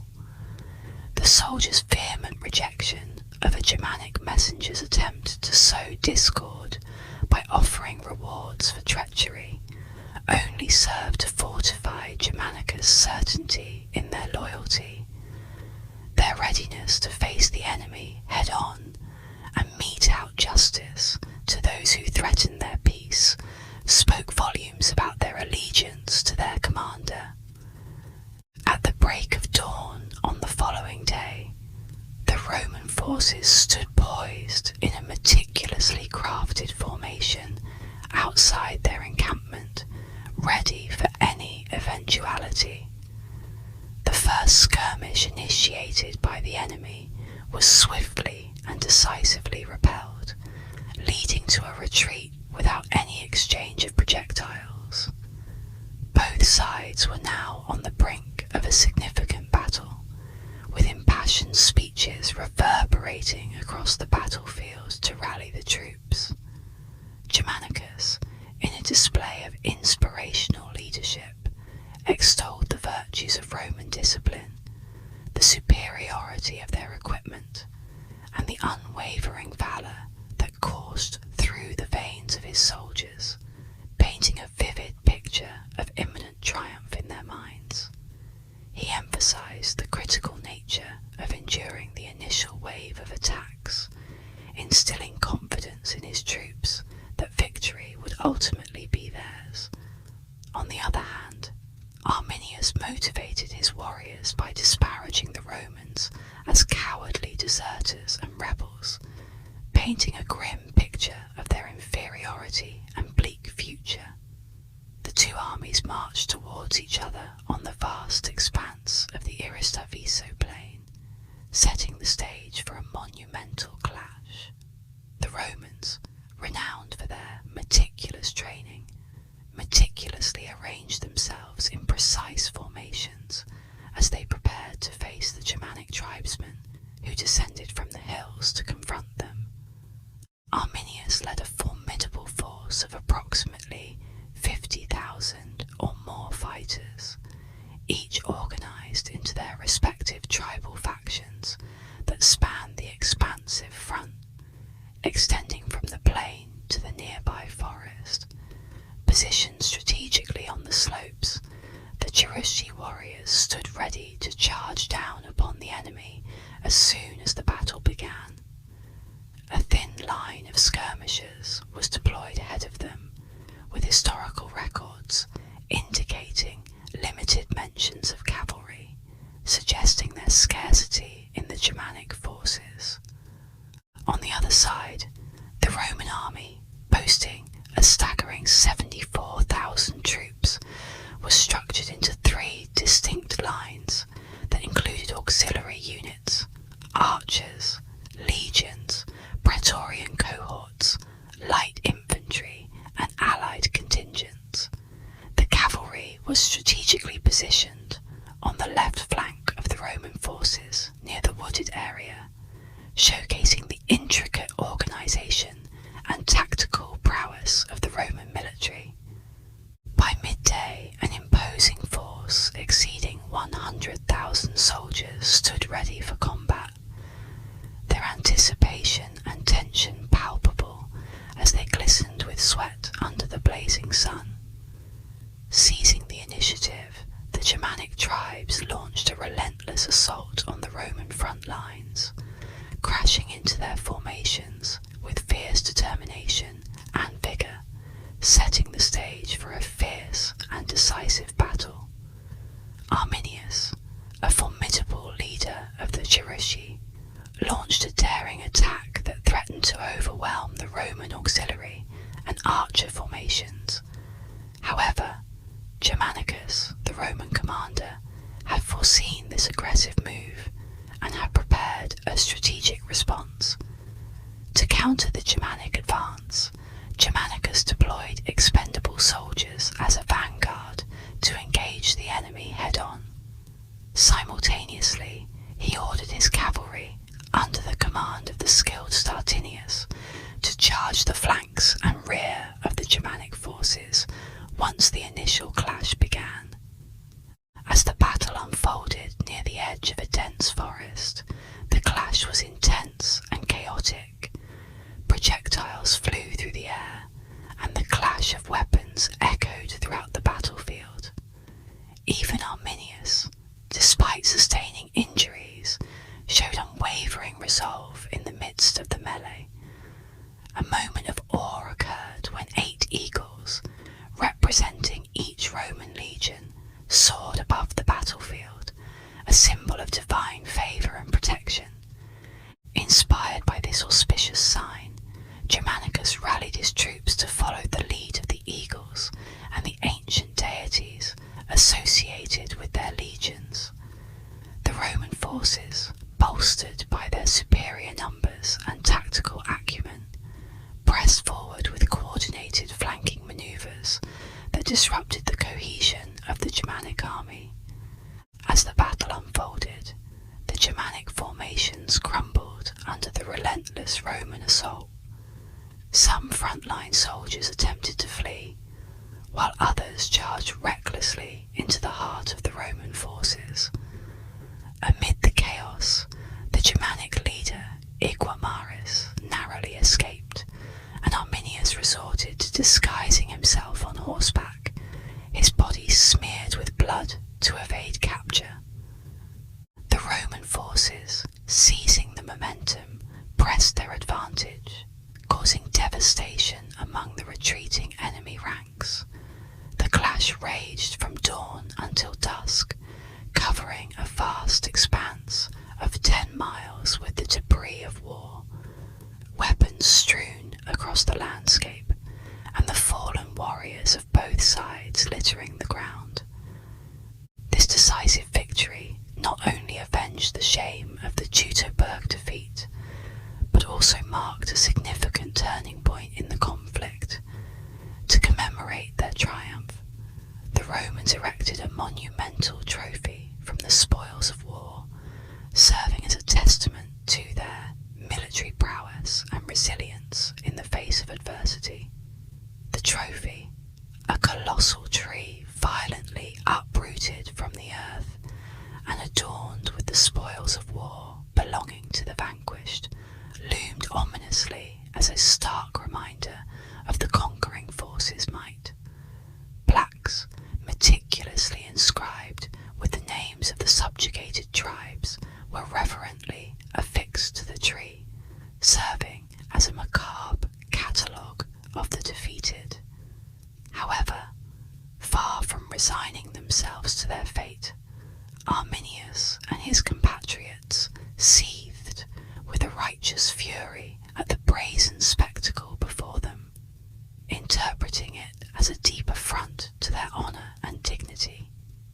Their collective indignation fueled a simmering resolve to avenge the perceived insult, setting the stage for a tense and foreboding aftermath following the decisive clash.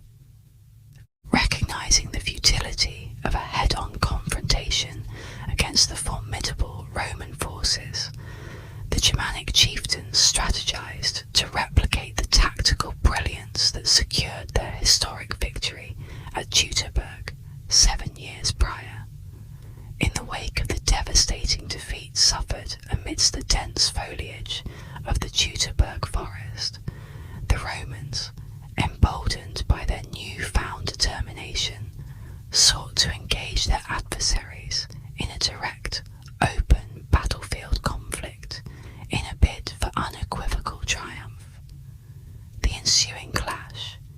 characterized by a relentless exchange of brutal offensives from both sides, unfolded as a harrowing testament to the unyielding resolve of warriors locked in a deadly struggle for supremacy.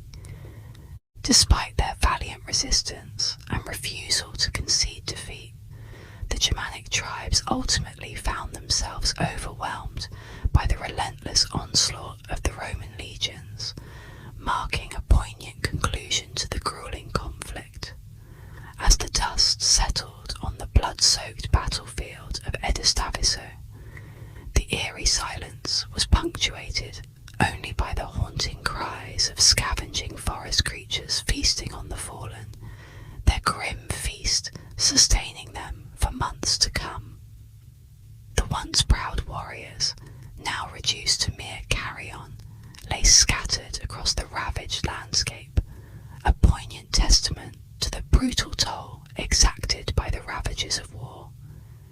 In a solemn tribute to their hard-won victory, the triumphant Romans erected a grand monument at the heart of the battlefield, adorned with the captured arms and armour of the defeated foes, and inscribed with the names of the vanquished tribes as a stark reminder of their conquest.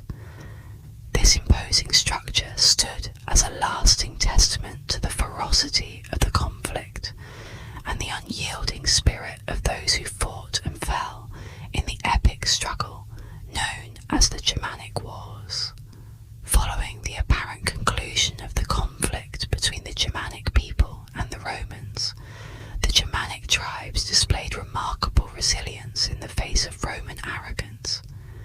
Their defiance was fueled by a grotesque monument that stood deep within their lands, serving as a constant reminder of Roman oppression. This monument symbolized the struggle and suffering endured by the Germanic people under Roman rule, igniting a renewed sense of unity and determination among the allied tribes.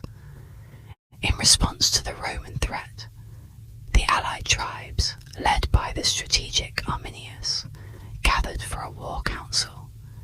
Despite their dwindling numbers, their resolve remained unwavering as they sought a way to outmaneuver the superior Roman forces. Arminius proposed a bold strategy that involved abandoning direct confrontations in favour of utilising the marshy, hilly forests that had historically provided them with a tactical advantage.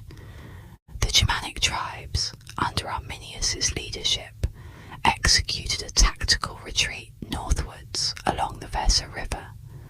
As they advanced, they regrouped and scouted for a strategic location that would give them an edge over the Romans. Eventually, they settled near a crucial river ford, strategically positioning themselves to intercept the Roman forces attempting to cross the river for further campaigns in the region. The chosen site for their defensive stand was carefully selected, nestled between a stream and dense forests, with a waterlogged plain at its centre. Surrounding forests were bordered by a treacherous swamp, except for one side where the Vari tribe had constructed a formidable earthen barrier, effectively segregating themselves from the Cherusci tribe. This natural landscape, as vividly described by Tacitus, provided the Germanic forces with a significant tactical advantage, offering natural defences that would hinder the Roman advance. While the existing fortification at the site was relatively limited compared to the extensive 50-kilometre border shared by the tribes, its strategic location made it a crucial defensive position.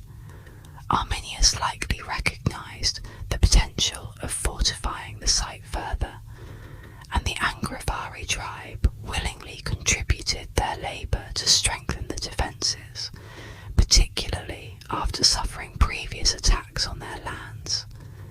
This collaborative effort among the Germanic tribes not only fortified their position, also symbolised their unity and determination to resist Roman incursions. In conclusion, the Germanic tribes' strategic relocation and fortification of the crucial river crossing point exemplified their resourcefulness and determination to defend their lands against Roman aggression. The unity forged among the tribes under Arminius' leadership showcased their resilience and unwavering commitment to preserving their autonomy and cultural identity in the face of formidable opposition. As the construction of the walls progressed, the intricate battle plan began to take form. The strategy aimed to force the Romans to manoeuvre through the treacherous marshland and navigate past the formidable palisade defences. By utilising the natural terrain to secure their flanks, the tribal warriors planned to launch a surprise ambush on the committed Roman troops at a strategically advantageous moment. Unfortunately, the element of surprise was lost as Roman scouts closely monitored the construction activities and observed the increasing numbers of enemy forces gathering. Germanicus, possessing a considerable cavalry advantage, had the option to bypass the narrow passage and strike the rear positions of the enemy. However, he saw the concentration of enemy troops as an opportunity to decisively end the conflict.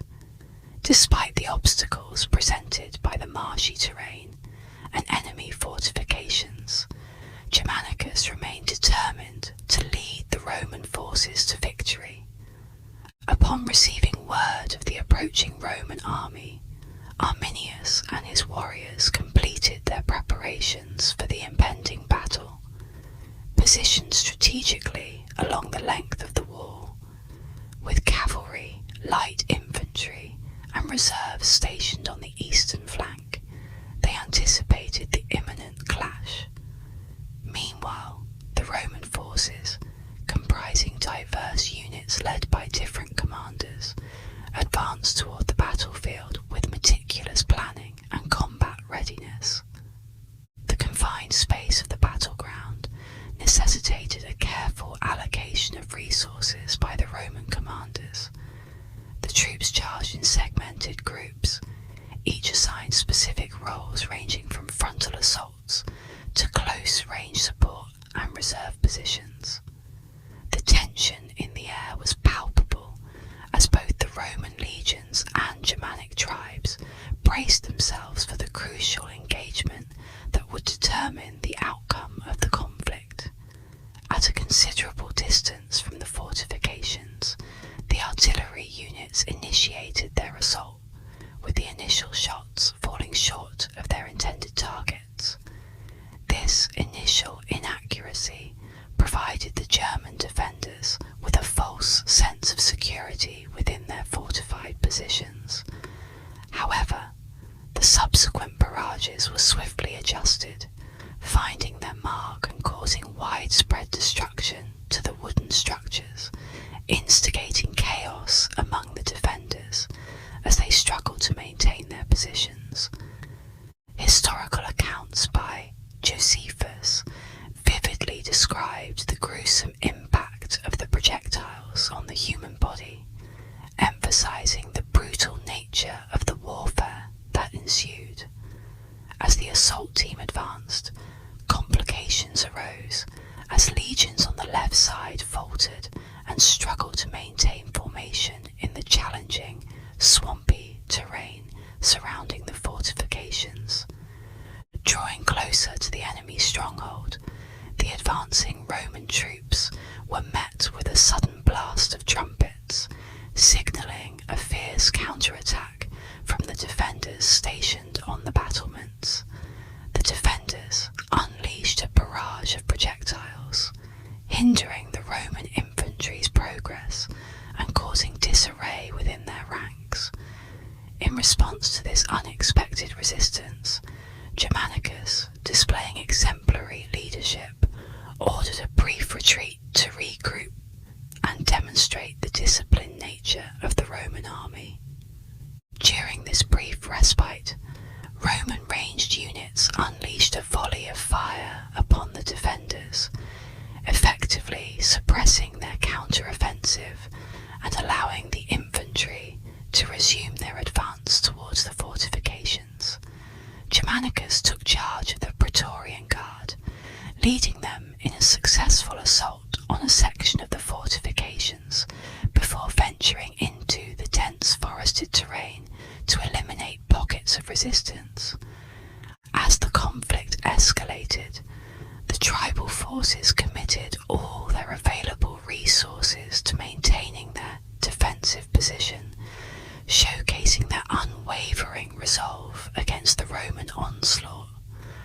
The defenders' staunch determination surprised the Roman forces, who had initially anticipated a swift victory. In a bid to boost morale among his troops, Germanicus personally joined the frontline combat, demonstrating his commitment to the ongoing struggle. Meanwhile, the wounded Arminius, though incapacitated, continued to inspire and motivate the defenders from a distance, adding to their resilience. The battle evolved into a protracted and grueling struggle for both sides, contrasting starkly with the Romans' previous experiences of swift conquests. Amidst the chaos and carnage, acts of courage and valour fueled hope within both warring factions, each striving for victory as a means of securing their salvation in the midst of the brutal conflict. As the sun dipped below the horizon and the Germanic tribe continued to show remarkable resilience, a sense of unease gripped the Roman commander. The dwindling light made the prospect of engaging in nighttime combat seem increasingly impossible, especially considering the formidable defences of the enemy's stronghold. Urgent messages were quickly sent out to rally the legions to establish a secure camp, but within the Roman ranks, a sense of foreboding began to take hold as they contemplated the potential defeat of their esteemed leader, Germanicus. Amidst this tense atmosphere, a crucial turning point emerged when cracks started to appear in the Germanic defences. Seizing this opportunity, the Roman legions launched a determined assault, breaking through the weary defenders and ultimately overpowering the retreating enemy tribes. The following day, the battlefield bore witness to Roman supremacy, with fallen soldiers mourned and spoils of war gathered. In a moment of pride and glory, Germanicus raised a new trophy adorned with an inscription honouring Caesar and the gods, symbolising their victory and dominance on the battlefield. Eager to maintain their momentum, Germanicus wasted no time and swiftly dispatched a contingent to subdue the neighbouring Angravari tribe. Surprisingly, the Angravari tribe chose to submit without resistance, securing a full pardon in the process. This display of Roman power quickly resonated with other Western tribes who followed suit, while discussions of surrender began to surface among the Eastern factions. Meanwhile, Arminius and other key resistance leaders managed to evade capture, seeking refuge beyond the reach of Rome. As the logistical challenges facing Rome became increasingly apparent, a significant portion of the army embarked on the journey back to regroup with the fleet at the Ems. Troops and supplies were loaded onto ships, while the remainder of the army marched along the riverbanks, facing the physical and mental strains of the homeward trek. Sadly, any sense of joy and optimism among the crew was short-lived, as misfortune struck once more, following a treacherous crossing of the turbulent North Sea, testing the resilience and resolve of the Roman forces. a ferocious and relentless storm suddenly descended upon the Roman fleet, unleashing chaos and devastation in its wake. The violent tempest wreaked havoc upon the ships, mercilessly tossing some vessels onto the unforgiving shores, while others were violently scattered in disparate directions across the tumultuous sea. The catastrophic impact of the storm was so severe that a few ships were even driven to the distant coasts of Britain, or left stranded on remote and desolate islands, where the unfortunate crews met tragic and grim fates, cut off from any hope of rescue. In the midst of this dire situation, the great Roman general Germanicus found himself engulfed in profound despair and self-blame as he witnessed the destruction of his fleet. Tormented by feelings of responsibility for the calamity that had befallen his forces, Germanicus teetered on the precipice of despair, contemplating taking his own life amidst the unforgiving waves of the sea. It was only through the timely intervention and support of his loyal comrades that Germanicus was prevented from succumbing to the depths of despair and tragedy. With the news of the devastating loss of the fleet and army spreading like wildfire throughout the lands of Germania, the local tribes saw a glimmer of hope, reigniting within their hearts for a victorious stand against the formidable Roman invaders. Aware of the gravity of the situation and the urgent need to quell any uprising, Germanicus swiftly sprang into action, rallying his forces and devising a strategic plan to reclaim the momentum. As narrated by Tacitus, Germanicus took decisive action by strategically dividing his troops, dispatching the capable Caecilius with a formidable contingent of infantry and cavalry to confront the formidable Icati forces.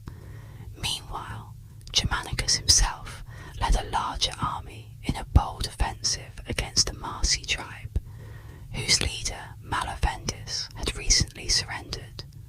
Through skillful interrogation, Malavendis disclosed crucial intelligence regarding the concealed location of an eagle standard from one of Varus's legions, buried deep within a nearby forest and guarded by a small but vigilant enemy contingent. Employing tactical brilliance and swift manoeuvres, Germanicus orchestrated a daring operation to draw out and decisively defeat the enemy forces, inflicting a severe blow upon the Marsi tribe and securing a resounding victory for the Roman forces. The triumphant Roman soldiers, now regrouped in their winter quarters, found solace and renewed vigour in the successful land campaign that followed the earlier maritime disasters. Furthermore, Caesar's magnanimity and generosity in compensating the soldiers for their losses served as a powerful morale booster, lifting their spirits and reinforcing their loyalty and dedication to the Roman cause. The combination of military success, strategic brilliance, and compassionate leadership under Germanicus and Caesar not only restored the confidence of the Roman troops, but also reinforced the invincible reputation of the Roman legions in the eyes of both allies and adversaries alike. There were hopeful whispers of the enemy's willingness to negotiate for peace, hinting at the possible conclusion of the war with another campaign in the upcoming summer. However, fate had different plans for Germanicus, the ambitious Roman general known for his bold and aggressive tactics. While he had been leading his forces through the treacherous wilderness of Germania, his actions had caused growing concern for his adoptive father, Emperor Tiberius.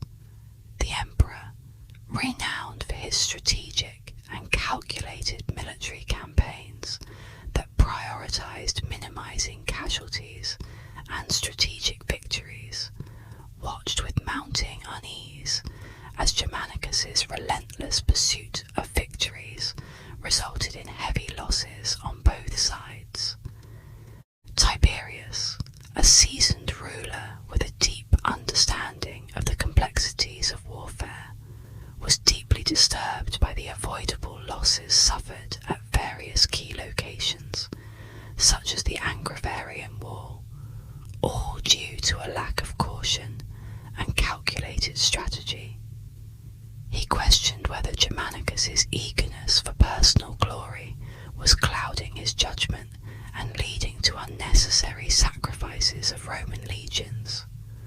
Consequently, Tiberius made the difficult decision to recall Germanicus from the front lines, much to the disappointment of the general, who believed that just one more year of relentless aggression could bring Germania to its knees. In contrast to Germanicus's militaristic approach, Tiberius emphasized the importance of diplomacy over sheer strength. Drawing upon his own experiences in Germany during Augustus's reign, Tiberius pointed to successful diplomatic efforts that had brought peace and submission from formidable Germanic tribes like the Sucambri and the Swabi under King Boris.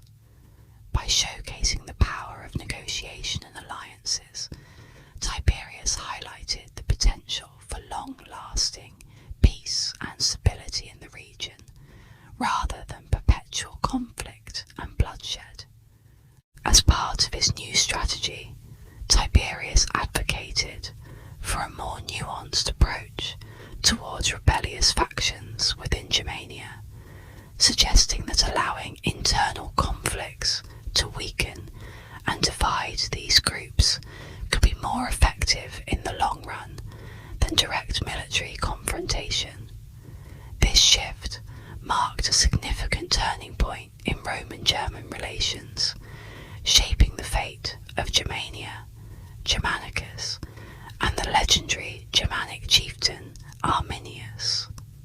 The devastating defeat at Teutoburg Forest, a dark chapter in Rome's military history, continued to cast a long shadow over future military campaigns, serving as a stark reminder of the catastrophic consequences of overconfidence and underestimating the enemy. The legacy of this event would influence Roman military strategies and diplomatic approaches for generations to come, underscoring the delicate balance between military might and diplomatic finesse in securing lasting peace and stability. The empire's motives extended beyond mere vengeance, as they also sought a form of justice that could only be satisfied through a substantial loss of Germanic lives. The blood feud that unfolded across the Rhine spanned a grueling 7-year period, marked by a series of relentless battles, the burning of villages, and the symbolic recapture of Roman eagles. Despite securing several victories, the Roman forces encountered formidable resistance from barbarian tribes and had to contend with the unforgiving conditions of the northern climate, leading to a notable depletion of their ranks due to attrition. The turning point came with the decisive battle at the Angevarian Wall, which prompted the emperor to declare that the war's primary objectives had been accomplished, thus bringing an end to the protracted conflict. This decision effectively established an unspoken boundary enforced by imperial authority, preventing a final, conclusive showdown between the key figures of Arminius and Germanicus. In transitioning to the aftermath of the conflict, the fates of Arminius and Germanicus come into focus.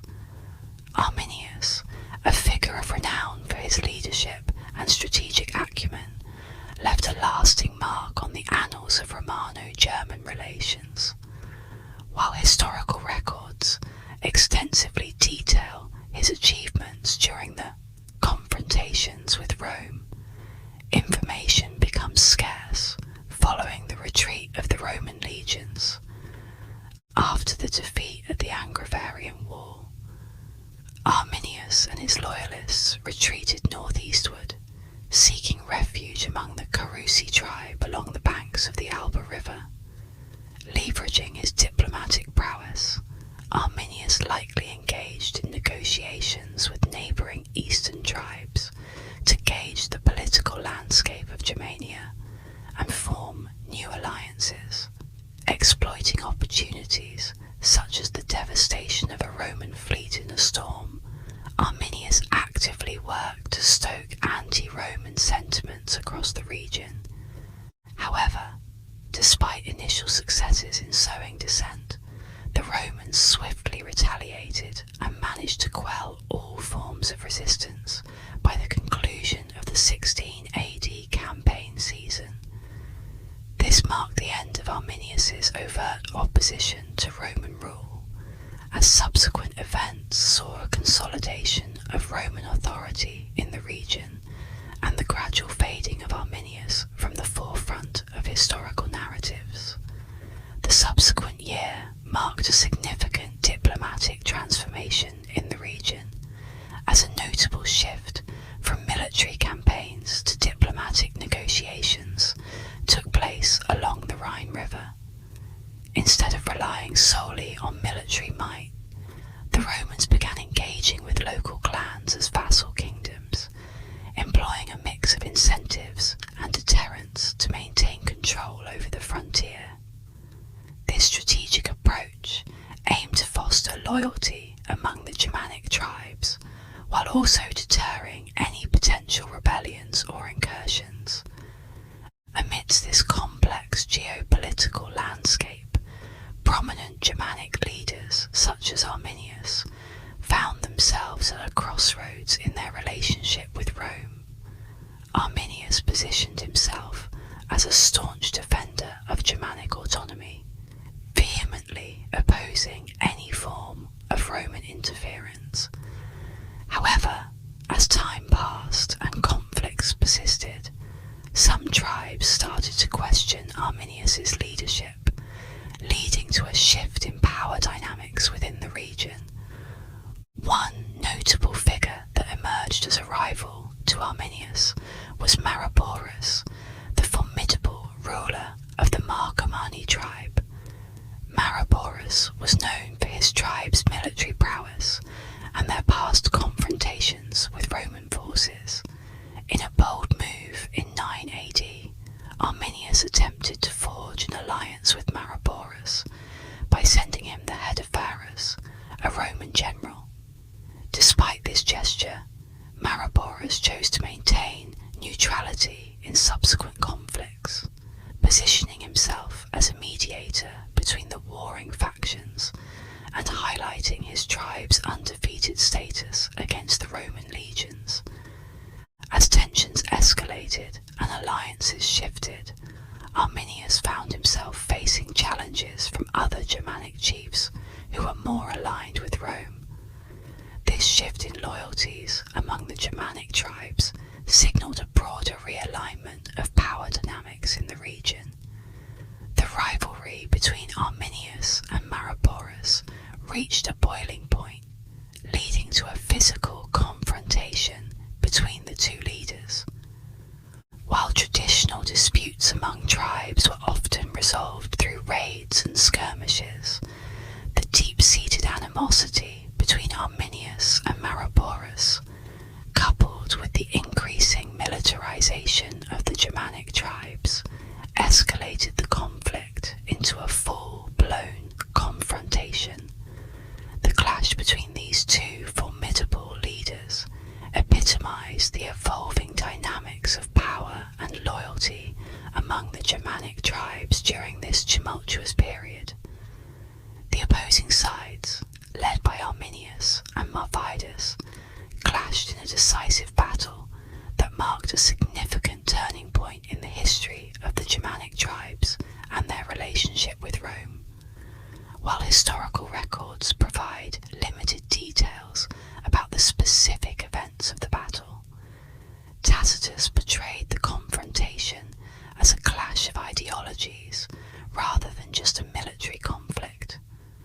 Arminius, a charismatic leader, championed the cause of a united Germanic people free from Roman influence, while Marvidas, a formidable adversary, sought to expand his own kingdom while maintaining a harmonious relationship with Rome. Despite the lack of detailed information on the battle tactics and strategies employed by both sides, Arminius emerged victorious, possibly leveraging tactics learned from his interactions with the Romans. Following his defeat, Marvidas retreated into the dense Bohemian forests, emulating Arminius's elusive nature that had confounded the Romans in previous encounters, managing to evade capture for some time. However, a year later, Marvidas faced a challenge from a younger nobleman within his kingdom, leading to his eventual exile and capture in Ravenna after seeking refuge in Rome. Meanwhile, Arminius returned to his tribe with the ambitious goal of uniting the disparate factions, but his efforts were thwarted after 4 years of fruitless negotiations, leaving him at a standstill. Emperor Tiberius, foreseeing the tribal conflicts that would ensue, maintained a policy of meddling in the internal affairs of the Germanic tribes to prevent any single chieftain from amassing too much power. This interference ultimately created an environment ripe for Rome to eliminate Arminius without resorting to direct conflict. A chieftain from the Decanti tribe proposed the assassination of Arminius to Tiberius as a solution, but the Roman Senate rejected this treacherous offer, opting instead for a direct and honourable confrontation with their enemies. This decision reflected Rome's commitment to upholding certain principles of warfare and diplomacy, even in the face of challenging circumstances. Tiberius, the Roman emperor, strategically positioned himself as an advocate against the heinous act of poisoning, a move calculated to align himself with revered ancient generals who also condemned such treacherous methods. This public stance, however, was shrouded in mystery, as the true intentions behind Tiberius's show of solidarity remained enigmatic, especially considering the intricate web of Rome's intelligence operations. It is conceivable that clandestine forces within Roman circles might have been involved in a covert scheme that led to the ultimate demise of Arminius, a prominent military leader, at the hands of members of the Carusi tribe in 21 AD. Despite the cloud of suspicion surrounding the circumstances of Arminius's assassination, his death reverberated deeply, evoking widespread sorrow and lamentation among his followers, and even among the Roman populace. Tacitus, in his literary works, immortalized Arminius as a heroic figure, lauding him as the saviour of Germany, who valiantly resisted Roman dominance during its peak. Despite Arminius's relatively short lifespan of only 37 years, his legacy endured through oral traditions and ballads, especially within less civilized societies.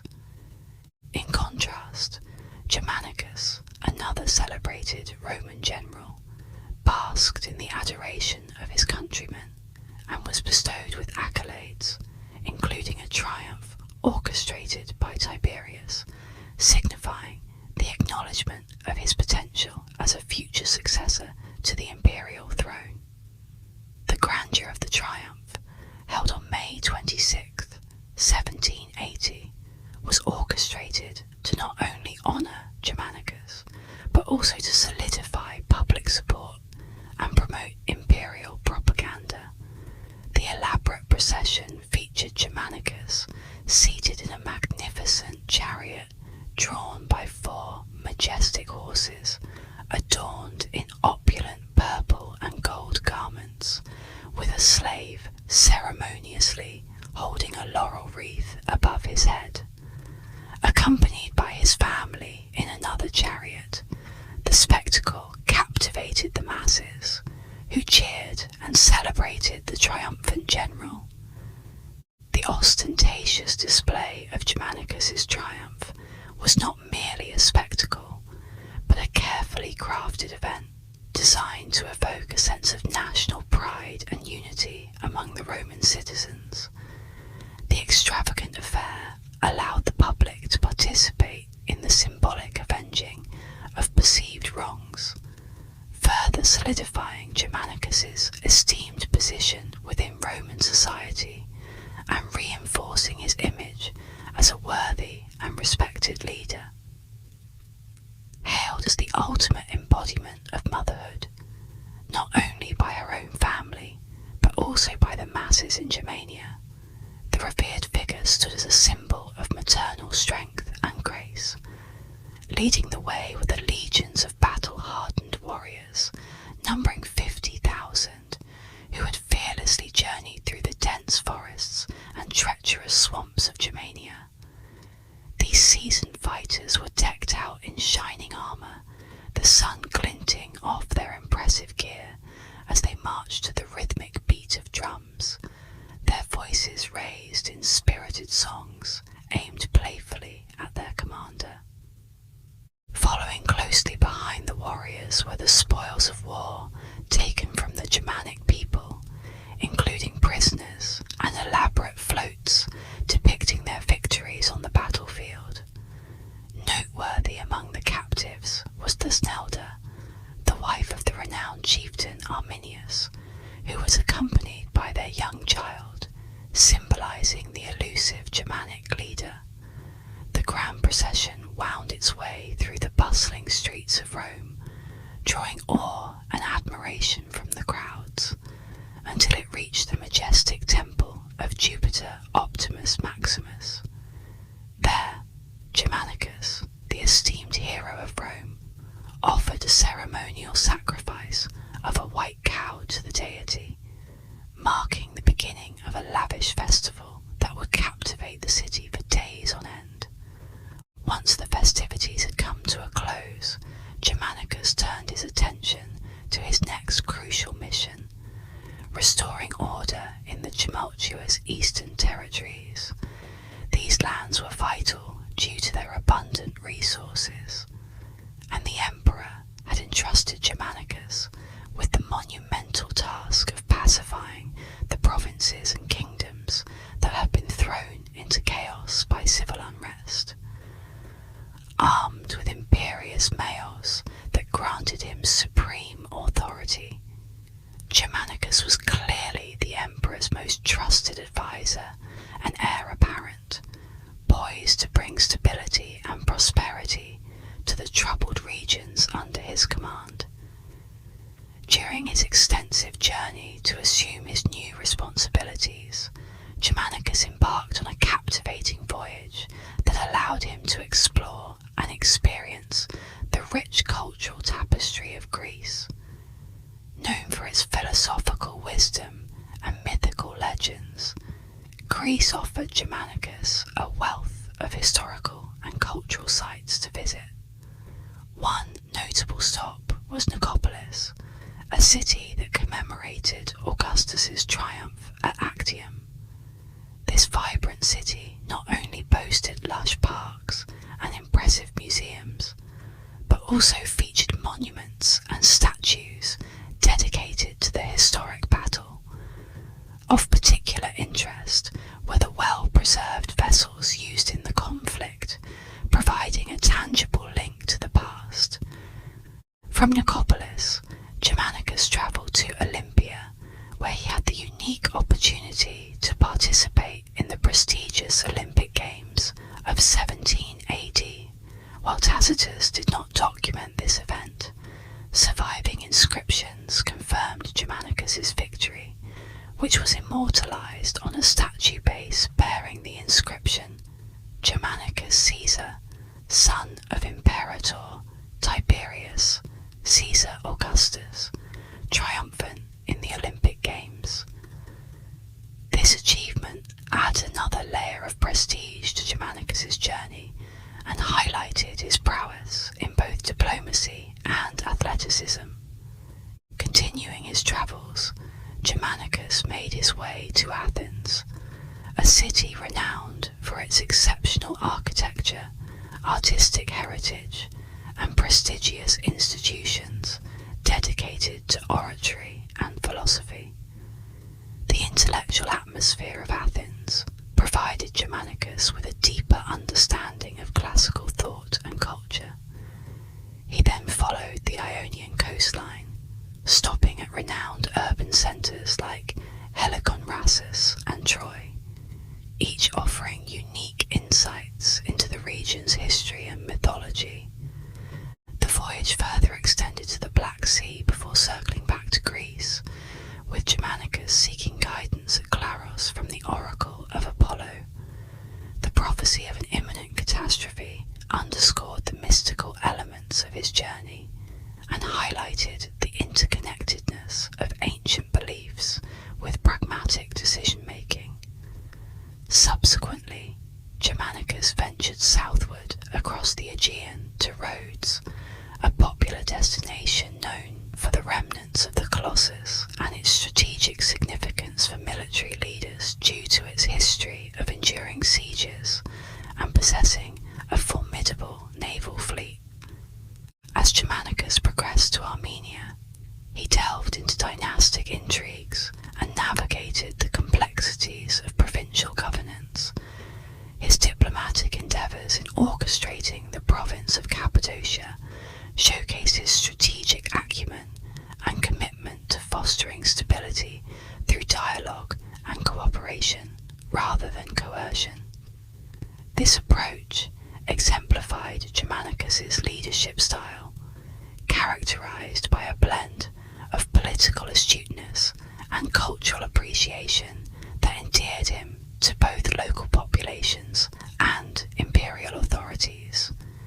Despite facing opposition from some influential Roman political figures, Germanicus was widely adored by the general public during his travels, drawing comparisons to a revered musician embarking on a triumphant tour.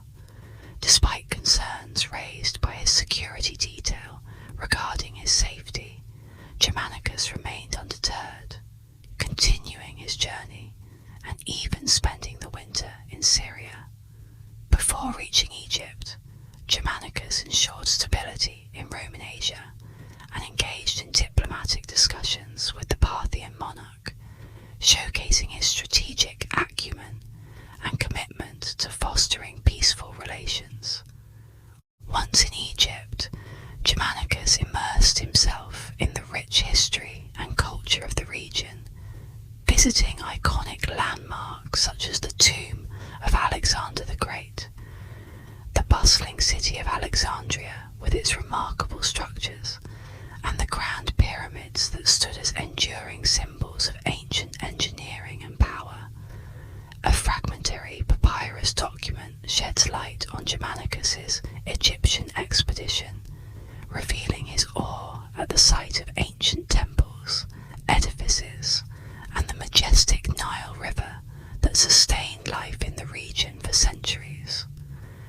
During his travels, Germanicus was known for delivering captivating speeches to enthusiastic crowds, with the audience's reactions meticulously recorded to reflect the palpable excitement and adoration he inspired. This meticulous documentation highlights the sophisticated propaganda techniques employed to enhance Germanicus's image and influence during his extensive tour of the East. In stark contrast to the reserved demeanour of Emperor Tiberius, Germanicus Germanicus, with his youth, charisma, and heroic reputation, possessed a remarkable ability to charm and engage diverse audiences. The deep-seated tradition in the East of revering rulers as god-kings further elevated Germanicus's status, turning his visits into almost divine encounters that resonated deeply with the local populace.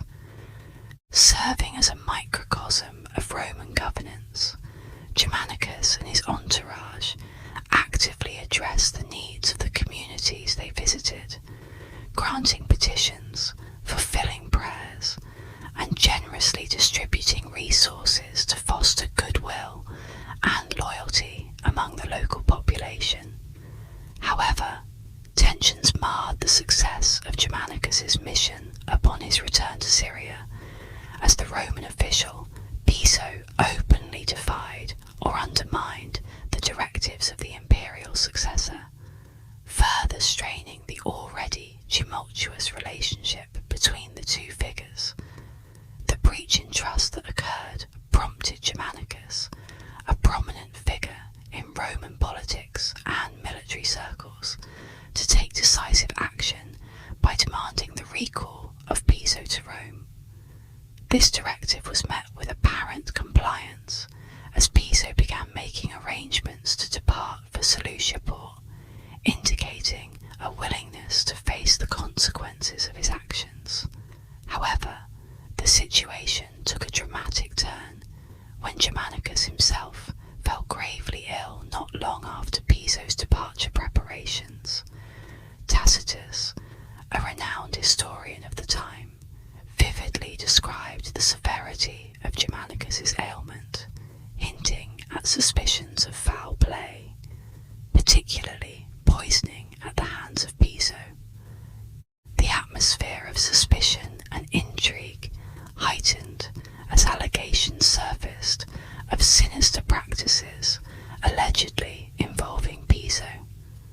Reports emerged of concealed human remains and malevolent incantations, adding fuel to the growing belief that Germanicus's illness was not a mere accident, but a deliberate act of harm orchestrated by his political rival. The situation reached a tragic climax when Germanicus, a young and promising leader at just 34 years old, succumbed to his illness on the 10th of October 1980, a mere 2 years before Arminius also met his demise. The sudden and enigmatic circumstances surrounding Germanicus's death fueled a flurry of speculation and conspiracy theories among the Roman populace. Some whispered of dark magic and malevolent forces at play, while others openly accused Piso of orchestrating the poisoning of Germanicus to eliminate a political rival. However, with the benefit of hindsight and a more contemporary understanding of historical diseases, it is plausible that Germanicus simply fell victim to the prevalent illnesses that ravaged populations during that time, perpetuating the mystery surrounding his untimely passing. News of Germanicus's death reverberated throughout Rome, casting a shadow of mourning over the empire. The days that followed were sombre, with elaborate funeral processions, heartfelt eulogies honouring Germanicus's bravery and leadership, and the posthumous bestowal of various honours to commemorate his legacy. His premature death was deeply felt as a significant loss for the empire, leaving behind a legacy of valour and dedication that continues to echo through the annals of Roman history, immortalising Germanicus as a revered figure despite the uncertainties surrounding his demise. As the echoes of the Varian disaster faded into the annals of history, the lessons learned from this devastating defeat would shape Roman military strategy for generations to come. The empire's ambitions to expand beyond the Rhine were forever curtailed, and the Germanic tribes remained a formidable and unconquered force on the fringes of Roman civilization. The memory of the fallen legions and the betrayal by Arminius became a poignant reminder of the limits of Rome's power. Thank you for joining me on the ASMR History channel as we unravelled the tragic tale of the Germanic Wars and the fateful battle of Teutoburg Forest. If you enjoyed this journey through history, please consider subscribing to the channel and turning on notifications so you never miss a new video. Your support allows me to continue whispering the stories of the past, bringing the distant echoes of history to life. Until next time, I hope that wherever you are in the world, you have a great day